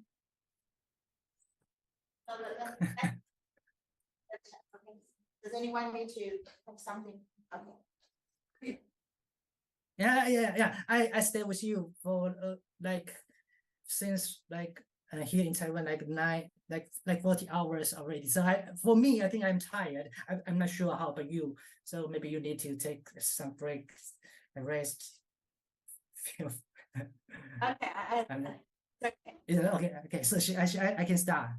You can start. Yes. Okay. Okay. Good. I think okay. I'm thinking to start with good morning or good evening, because here in Taiwan it is 9 p.m. and usually this is time I'm going to bed. So what time is it in India? 现在印度是几点？请问，Is anyone can answer? Let's say you understand 几点 right? 现在印度是几点几分？现在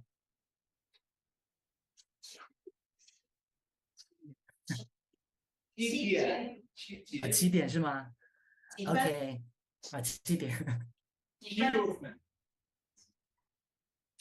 分16分Okay, so into 7点16分 so I think I may also allow to say that it's good evening, right? Good evening. Okay, 谢谢 Thank you so much.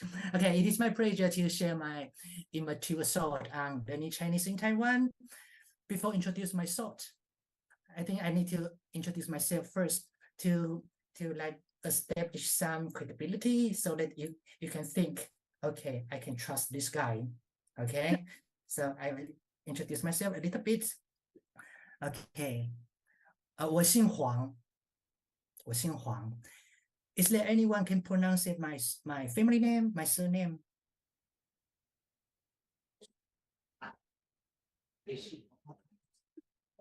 我姓黄 What is my surname? Huang, yeah, Huang. And what does it mean, Huang? Oh yeah, okay, thank you so much.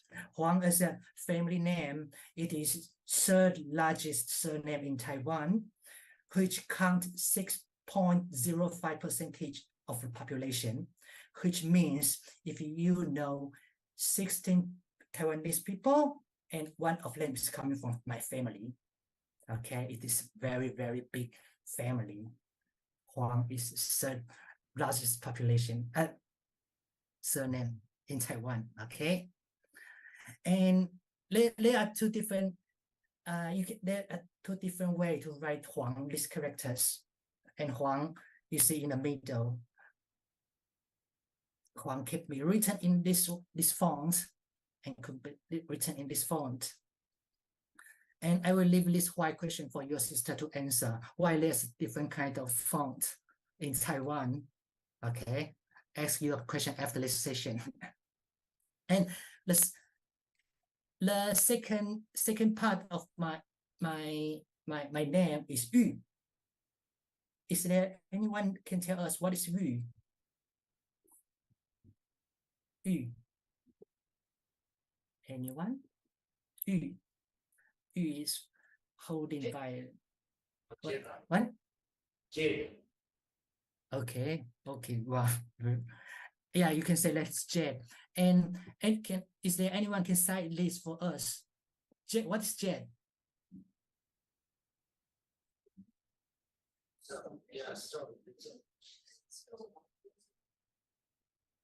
What is a jet? They say it's Is a there anyone can stone. read this for They us? say it's a stone. Precious stone. Precious. Like, can you see my slide? Yes, you can enlarge it. Can you enlarge your slide?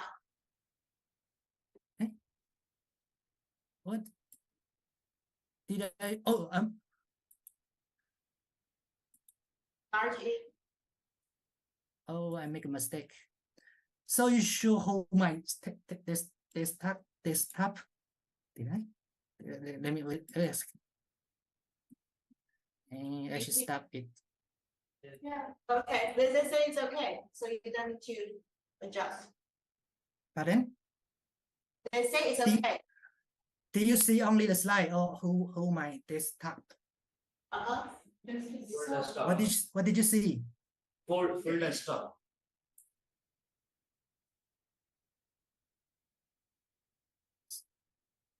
You only see the slide or my desktop? The slide. You can see the Okay, I slide. only okay. Thank you. So anyone can read this for us? Yeah, the diamond in Chinese culture. And the jade refers to? Two different minerals, nephrite and jadeite, which are composed mainly of silicate minerals. Jade is not as hard as diamonds. Yeah, but jade is very valuable, and I call it the diamond in Chinese culture. This is jadeite and nephrite. We don't know what is nephrite, what is jadeite, but we know yu, and you know yu is jade, and you can look for the details. This is nephrite, this is jadeite, but yu refers all nephrite, jadeite, valuable minerals. This is yu. And this is made by Yu, the arcs, the sculptures, the something, I don't know what is it, but it's made by Yu. And the third part of my name is Shu. Shu, there are also different kinds of Shu. We call it Shan. And this kind of tree, we call it Song. This is Bo. This is Liu. Your slide didn't change. Huh? Your slide is still focused on the yu, but we can see the next slide. Is it? But already move on. Yeah. Oh, I think there's some delay. So, is it move on? Yes, still focused on the yu. Really? But yeah. So maybe the white of the internet has some delay.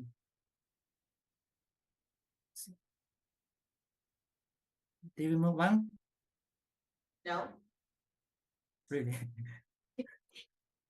Okay. Give the internet a minute.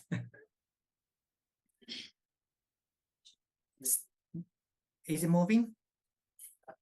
He is presenting it on his screen. Yeah. So he has a slideshow on his screen. So, and what we are seeing is the software. Sharing first. Okay, so Tiki, you stop sharing and then start again. Share. Yes. Okay.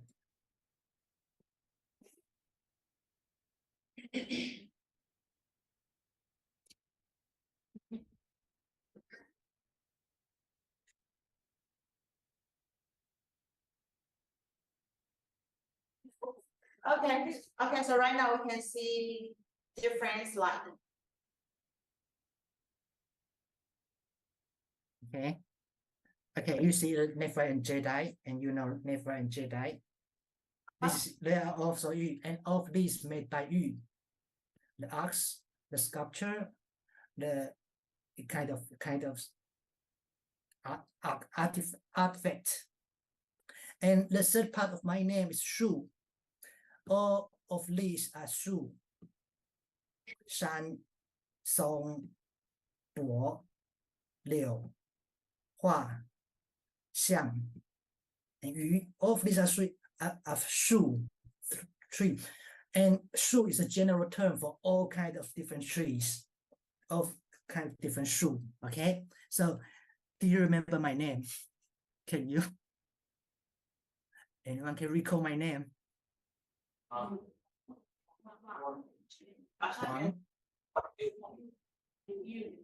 Yu, yeah. And Shu, yeah, the full name Huang Yu Shu. That is my name, and this is me. And I graduate from National Taiwan Normal University, and I got PhD of Chinese as a second language. So you and I, we share same background. I think Chinese as a second language. You learn Chinese as a second language, right? Okay, so I think we share the same background. I also got master's degree from Southeast Asia study from National Jinan University. And I know both India and Taiwan are not big part of Southeast Asia, but we are neighbors of Southeast Asia, just like we are neighbors of mainland China. So we also share the same background, right? Taiwan, India, we share the same background. And I also have bachelor degree of public health and agriculture extension from National Taiwan University. And I think food security, and public health are very important values on both society, but in both society, Taiwan and India. So this is where I graduate from. Share a little bit my education background with you. This university located in Taipei and central part of Taiwan. I am instructor. I was a Chinese instructor in Banyapirwa Institution of Management and Mandarin instructor in Universitas Bunda Mulia.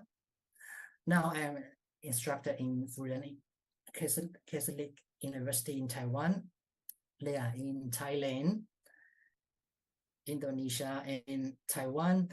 And just that you know that all like what you the instructor you met in India, Josephine and Lisa, they are very great teachers from Taiwan, and all of the Taiwanese teachers they got this how to say it? Diversified experience. Okay, this is my background, and I try to introduce myself in very quick way. Is anyone can recite this quotation for us? This is a quotation from Xin Dao Master. You can recite this either in Chinese or in English. Anyone? Read the English. Okay, go ahead. Please. Okay, paying homage is to offer our body, speech, and mind to the Buddha, and make prayers that the qualities of the Buddha are bestowed upon us inseparably. Yeah, and here I'm going to highlight 3 aspects you can know in someone: the body, shen, the speech, kou, and the mind, yi, shen, kou, yi. Body, speech, and mind are 3 aspects that we can use to know someone, to know a person. You cannot see my body, you cannot read my mind, but speech is the only resource for you to know me.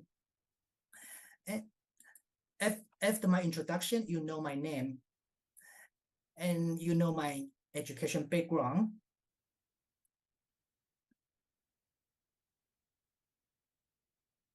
And what is and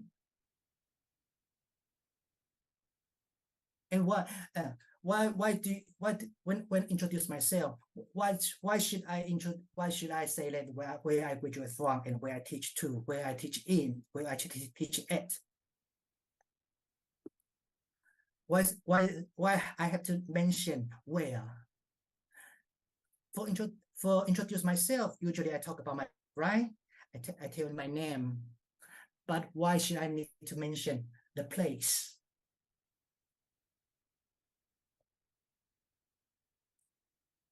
Okay, let me start with a map of this. I think this is I think as a person seems to be defined by where I have been. So I tell you that I graduated from a lot of different universities, and I tell you that I teach in different universities. It seems that I, as a person defined by where I have been, and place is very important factors, I think. Let me start with a religions distributed map around the world. There are a few places I would like to highlight. Here is India, and the main religions here in India is Hindu, and you guys know it better than me. And next come to United States. There are more than 30% of people are Christian, right? And next come to mainland China. Most Chinese from mainland China are not religious. Yeah, they are communist. I think you. And here is Japan and Taiwan, and they are both Buddhism society. And we all know that Buddhism are born in India and transmit in two routes to East Asia. One from India, Sri Lanka, Indonesia in maritime. And the other one went to Central Asia, to Silk Road, to China, Korea, and Japan. Okay. The former one is maritime route. And the later one is famous for silk transportation, so-called Silk Road, also overland road. In Chinese, they are Itai and Ilu, right?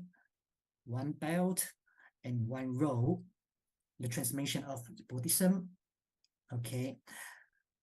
Please remember these places highlight with green arrow: United States, India, China, mainland China, Taiwan, and Japan. Okay, I will continue. This is another world map of human language family. As you can see, United States and India belongs to same language family, Indo-European, and Japan belongs to Japanese, and Taiwan and mainland China belongs to Sino-Tibetan language family. To make it simpler, this is similar map of human language. United States and India use English, Japan use Japanese, and mainland China and Taiwan use Mandarin Chinese, use the same language. Okay, this is map of human language. This is another map of language distribution, but it is not spoken language. It is sign language. Do you know sign language? Anyone know sign language? Can you? Is there anyone know sign language? No. No. I see someone shake her hand or her head. No. Okay. Sign language. This is sign language. This is sign language. Okay. Artificial language. United States, American Sign Language is rooted in rooted in French Sign Language. So you see the pink area was French Sign Language family, the pink area. India, mainland China belongs to separate sign language family. They are different. So the deaf people cannot communicate in sign language from India and China. In Taiwan, Korea, Japan share same sign language. Okay, this is sign language. This is another map of language distributed. And this is another map of showing the freedom of trade. The freer the economy is, the lower the tax is.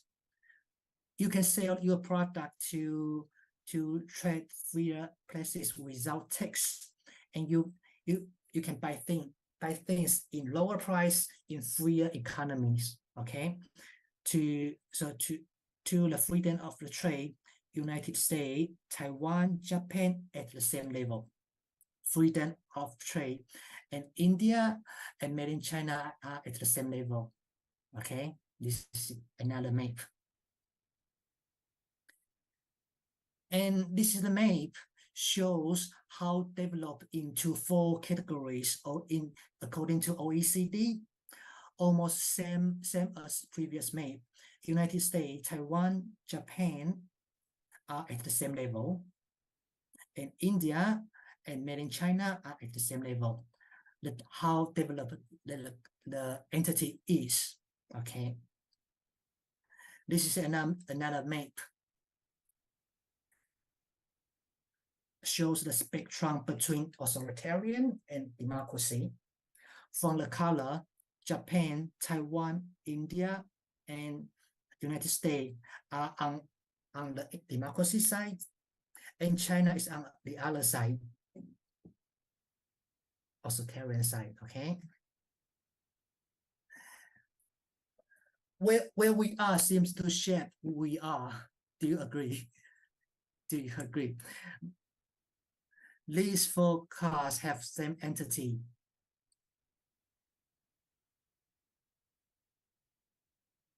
Man, this is man, 人. There's 人 here. And there's an elephant here, 象. Okay, 象. We got 人 here, got 象 here. And we also got 羊 here. 人, 象, 羊. Okay. Put this entity, 人, 象, 羊 into 4 different places. Is it they are same entity, 人, 象, 羊, same entity, but you put them into 2 different places. Shows that it seems like they have different relationships among them, right? Do you agree? If we put this 3 entity to these 4 different places, there are different relationships among them. Do you agree? Do you agree? Talk. Do you? I can. It's so small. I don't know. I don't know how. If you disagree, please let me know.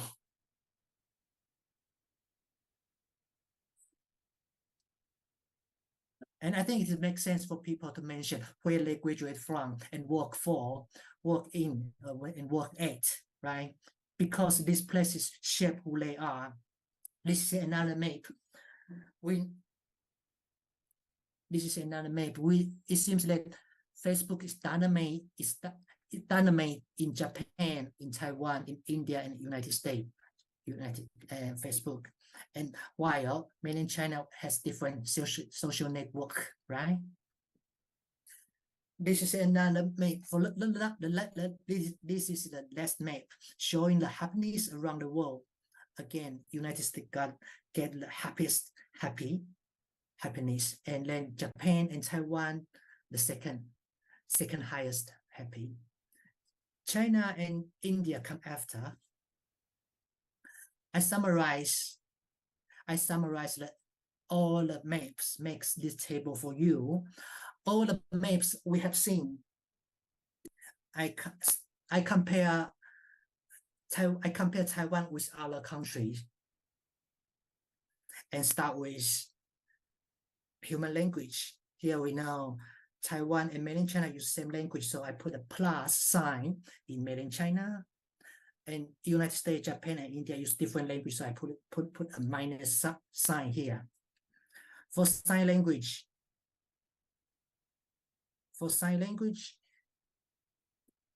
Japan use the same sign language as Taiwan, and other entities use different sign language.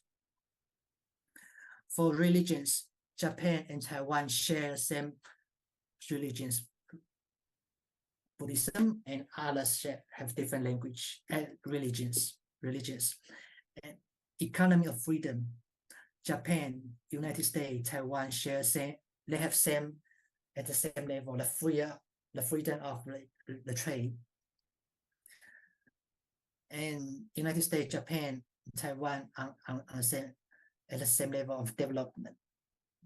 India, mainland China, maybe the same level. Also, Taiwan, United States, Japan, and India share the same.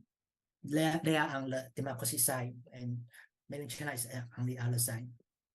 Social network, we all use Facebook, but mainland China has another social network. For the and United States has the highest happy, and come after Taiwan, Japan, and then India, mainland China comes after. And Taiwan shares total, and to the conclusion, Taiwan shares the same language, Mandarin, with mainland China. Besides Mandarin, besides Chinese, Taiwan also share a lot of different values with other places around the world. If you agree, environment can shape you in some way, you might also agree this. Mandarin instructors from Taiwan and mainland China are different, right? They're from different places.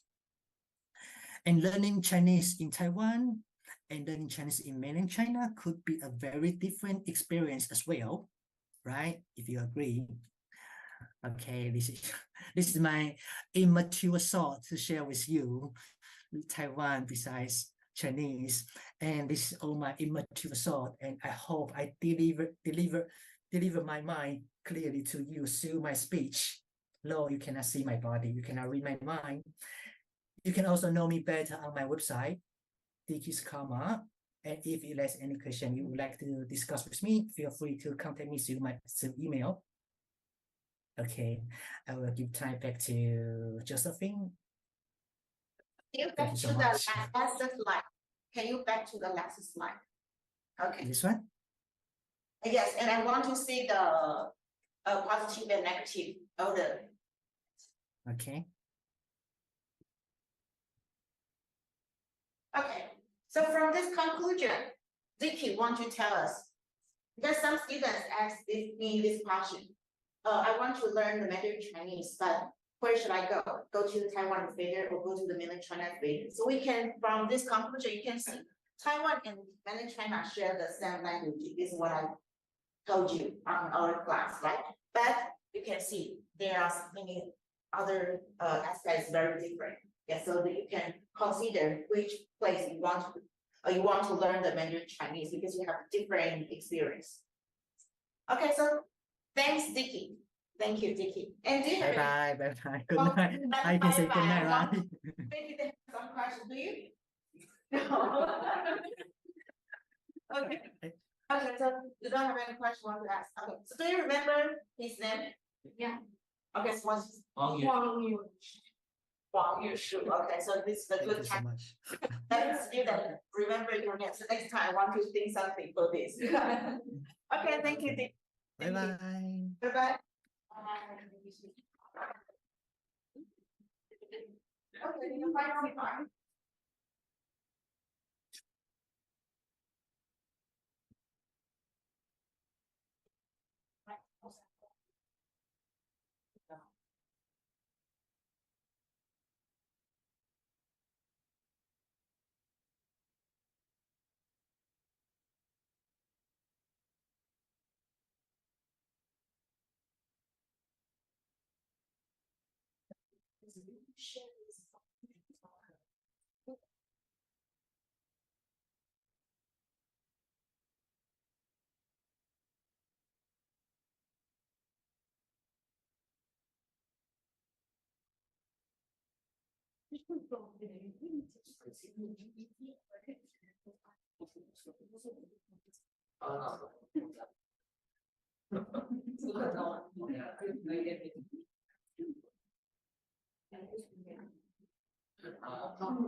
Sorry to say, but he's already shared, but I don't want to share the. No, okay,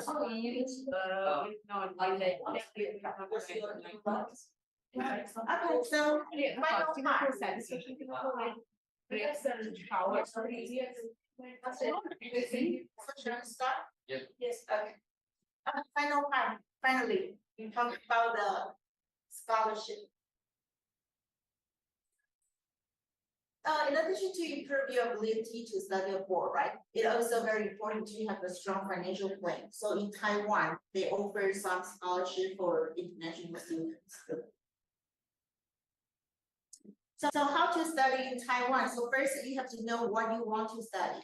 You cannot think of everything. I can learn everything, but you have to select what do you want to learn and check your eligibility to check do you have this qualification to apply for the scholarship and find a school or program you want to study. So like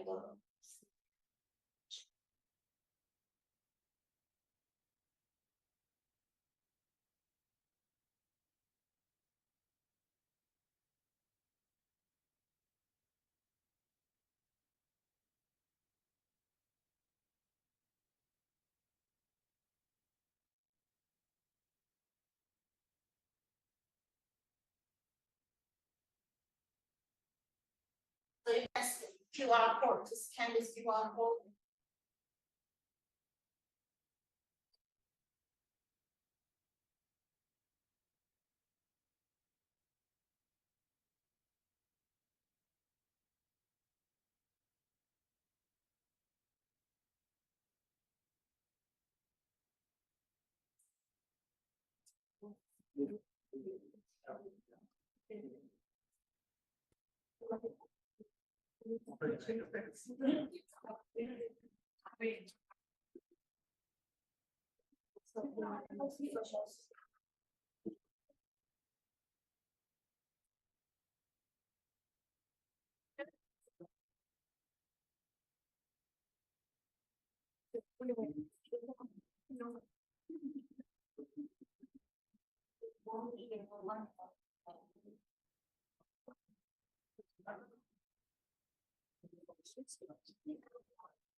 That's Oh, yeah,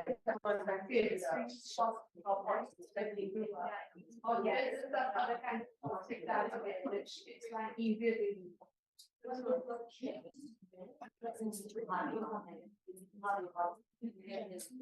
Okay, so from the link, we can link to this page. You can see from the university.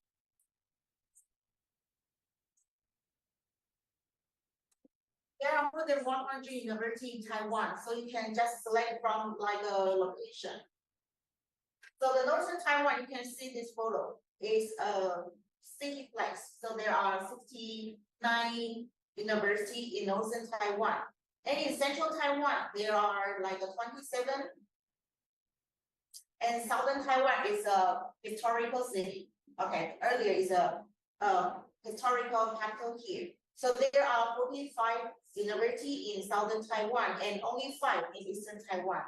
And of course, Taiwan is an island, small island, but we also have the offshore island in like Jinmen University. Jinmen, the President Manoj mentioned about this small island. Yes, you can see the mainland China. So there is a university here. So you can select the school you want to study based on the location. But if you want to based on the program, you can select from here.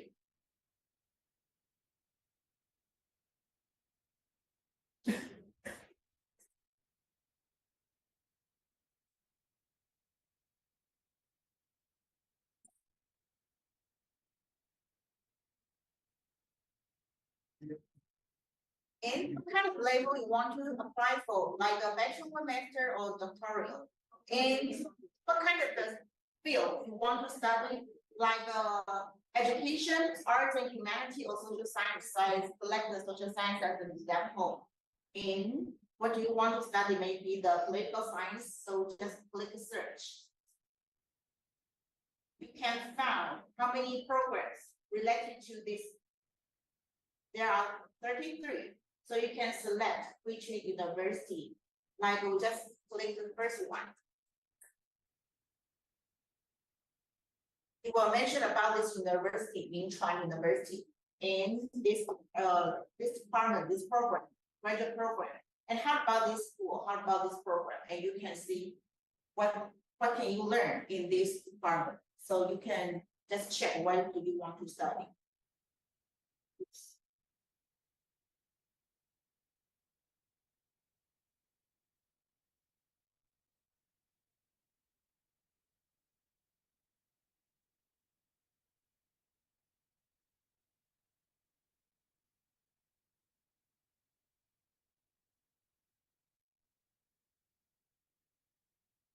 There are the Taiwan fellowship and scholarship program.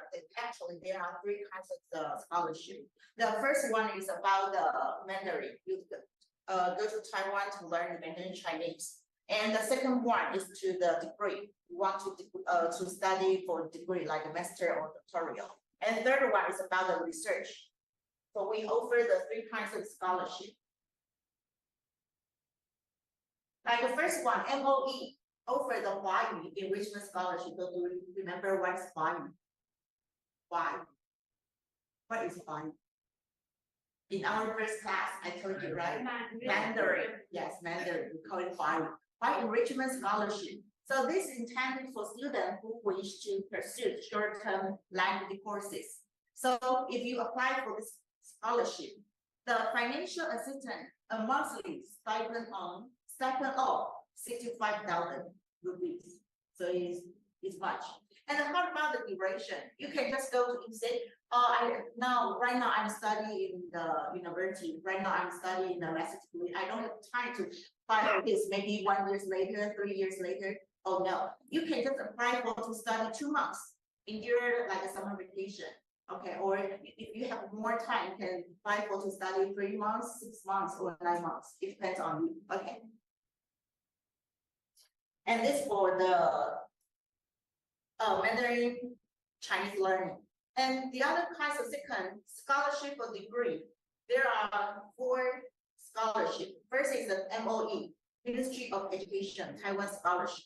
So if you apply for this scholarship, a monthly stipend of 39,000 rupees for the undergraduate program.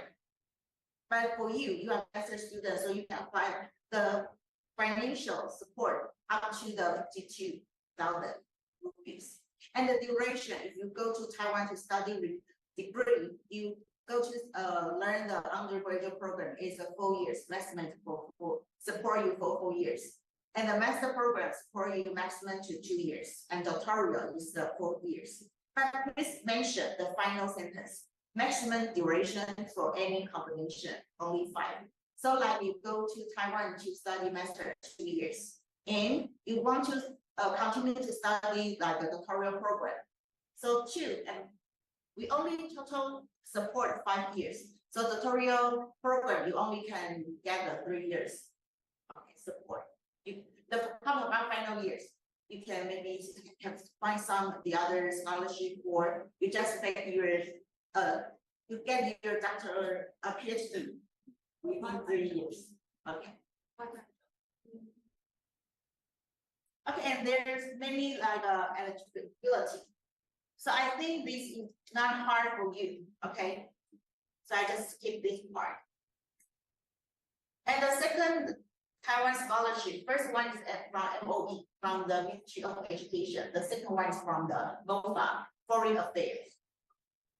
The difference is about the supporting money, okay? So the first one, the non-degree Mandarin language enrichment program, we call it LEP.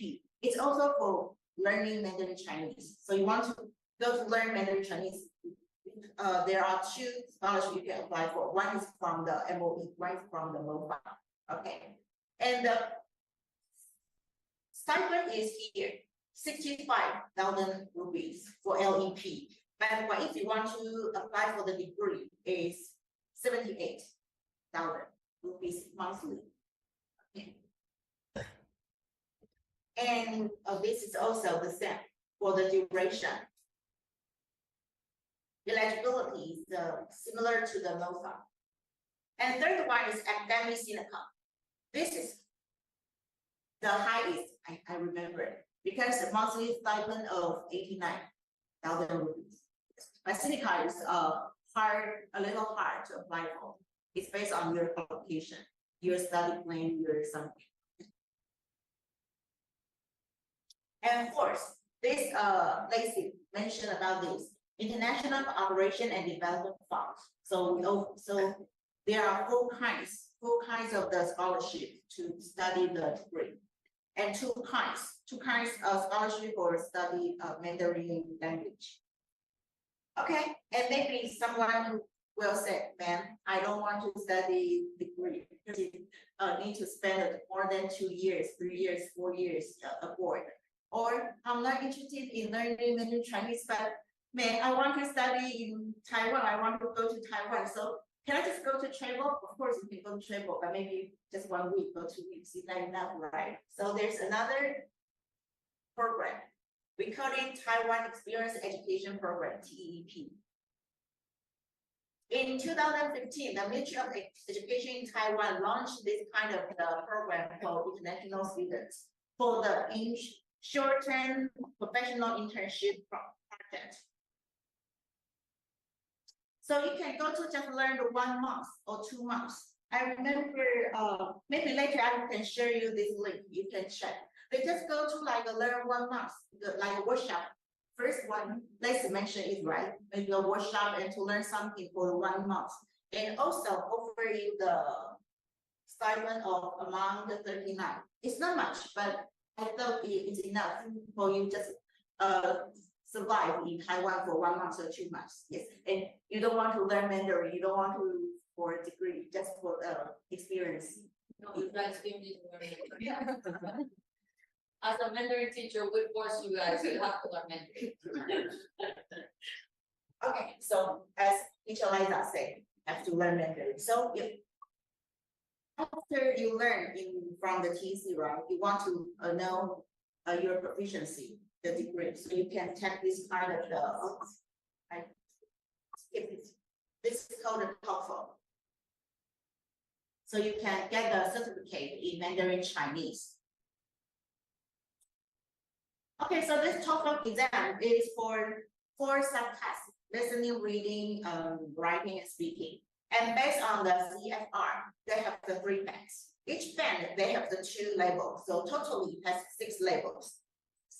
And for the beginner, we offer the novice band. Novice band, it's very easy. I thought it's very easy for you. At least you can get a certification and say, oh, I have the certification. But it's really easy. So I hope you can get a higher level, okay?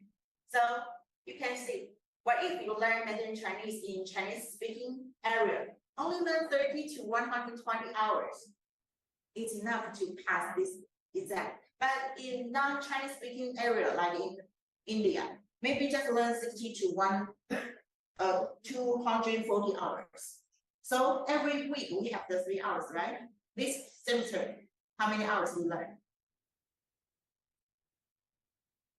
45, right? At least the 15 weeks, right? So you already can pass this band novice. So it's hard. So this is what I want to try. Maybe next year, your TC will offer this kind of the proficiency test for you. I'm not sure. So we just discuss. Object. Depends on if you guys both come to the class. Not skipping the class, no object. So we can see this kind of the novice, band novice, the test. So like this. Let's see. Okay. So this mentioned the listening, session 1. So listening part, in listening, there are 3 parts, 3 sections. So this session 1, it just listen a sentence and 3 photos.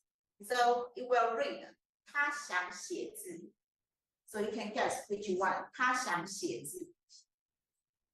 写字. Writing. Yeah, so it's A. And the section 2, it will read the 3 sentences, but just only 1 photo. A, 他在运动 B, 他在睡觉 C, 他在打电话 So you can, because you haven't learned this vocabulary before, so 运动 exercise, 睡觉 sleeping, and 打电话 is calling phone. So it's which one? It's not difficult, right? And section 3 is about the short conversation, only 2 persons, male and female, they will talking, and then we'll ask you. Like the male say, 丽丽，这是你的相片吗 And the female say, 是，这是我的相片 And the question is, 他们在看什么 他们在看什么 Okay, so this is our question. So A is a scene, letter. B is 照片, photos. C is 电视, television. But you can select this answer from the conversation because the male say 这是你的照片吗 B say 是，这是我的照片 So A 信 B 照片 C 电视 So you can see this 照片 Yes. And the reading section, I think you can, it will written like this and 3 photos. So can you? Yes, so which one? So A or B or C? You learned this, right? C, right? So this reading section is easy for you. Okay, so only 1 photo and 3 sentences. It didn't split up, but you have to read it. So you can read the pinyin. It's good in written the pinyin in your exam sheet. A 孩子在睡觉，孩子 means kid. 孩子在睡觉 sleeping. B 孩子在喝水 C 孩子在打电话 Yes, because you learn 喝茶喝咖啡 So you can guess喝 So it's 喝水 Maybe you don't know what's 水 We haven't learned this We only learn yes water Because you asked yes Because last time in the Moon Festival You asked this question Yes, so you know 喝水 Okay, so it's not difficult for you, I think. So this is again MOE, Ministry of Education Huayu Enrichment Scholarship is easy for you to apply for. and monthly stipend of 65,000 for you. So just go to study 2 months and study from the Monday through Friday, 9 to 12 or 1 to 4, 3 hours per day. Yes, and other days you can just go to like enjoy to discover Taiwan. But it's expensive. And then they will require you, like at the final, they will require you to pass certain exam. It's like you have to pass. Which I used to teach in the language center. It's very intensive, but you're going to learn a lot in the short period. Okay, so you want to for more information, you can scan this QR code. The most important is the below group. The left one is our Facebook page. Okay, so please like our Facebook page. The middle one is our Instagram. So please like our Instagram to love it. And the right one is our email. So if you have any question related to studying Taiwan or learning Mandarin Chinese, please email us. Okay. So if you are looking for an affordable world-class education with plenty of opportunity to explore new culture, Taiwan could be at the top of your list. So please, only how many person? 1, 2, 3, 4, 5, 6. You can scan this. This is a feedback. The next time I bring some gift for you, 6. Because I want to look like a slide or something, but only 6 do something. Or if someone online, you can also scan this. Give me some feedback. And about my explanation, can you understand clearly about the scholarship? Okay, but I draw like a chart for you. This. It's easier for you, right? Okay, the yellow part is about the history of the education. The green part is about the MOFA. So MOE offer 2 kinds of scholarship. One is for the Mandarin learning and the other is for degree. And the MOFA also offer 2 kinds of the scholarship.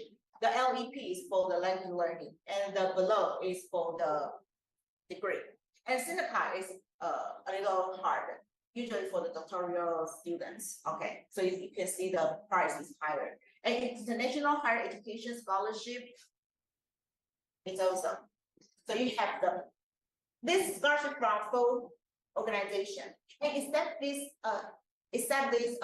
scholarship, some schools. So if you want to select a school, you can check how they offer the international students. Like the university I worked before, the international student don't need to pay the tuition fee and don't need to pay the accommodation fee, and also offer you the 6,000 NTD for like the allowance or something.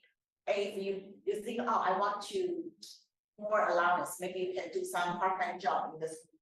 Yeah, so you can check which university offer you some about this. Okay, every school has a different and every department program they offer the different allowance or something. So when we are applying for visa, we are only applying for education purposes.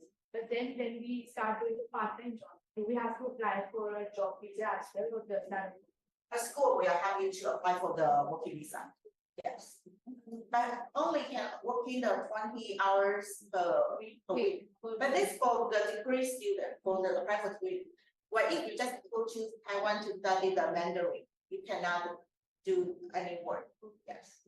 But for the degree, so like my students, they do some like a teacher assistant or something. Yes. So you can have some part-time job. In the same university. Yes, usually in the same university and usually in the same department. But if that department they don't have some work for you, they will be coming into the library. Many international students work in the library because some international students want to borrow book or something, and how is a local student maybe the English not good to respond to answer, so they prefer to hire the international student in the counter. Yeah. So have any question? So this is an important part. Only 6 of you listen. Okay, so that's for you, that's coming to attend these activities. Okay, thank you.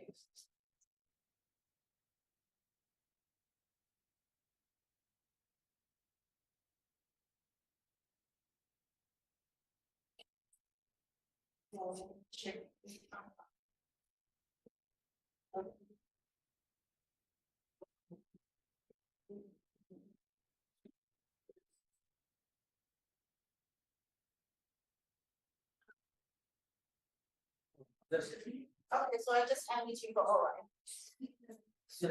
Okay.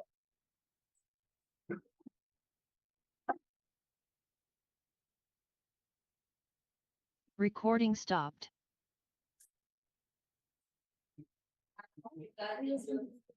Yes. I like it so. It's I think it's snack culture like in India, like make sure all the guests are the belly big.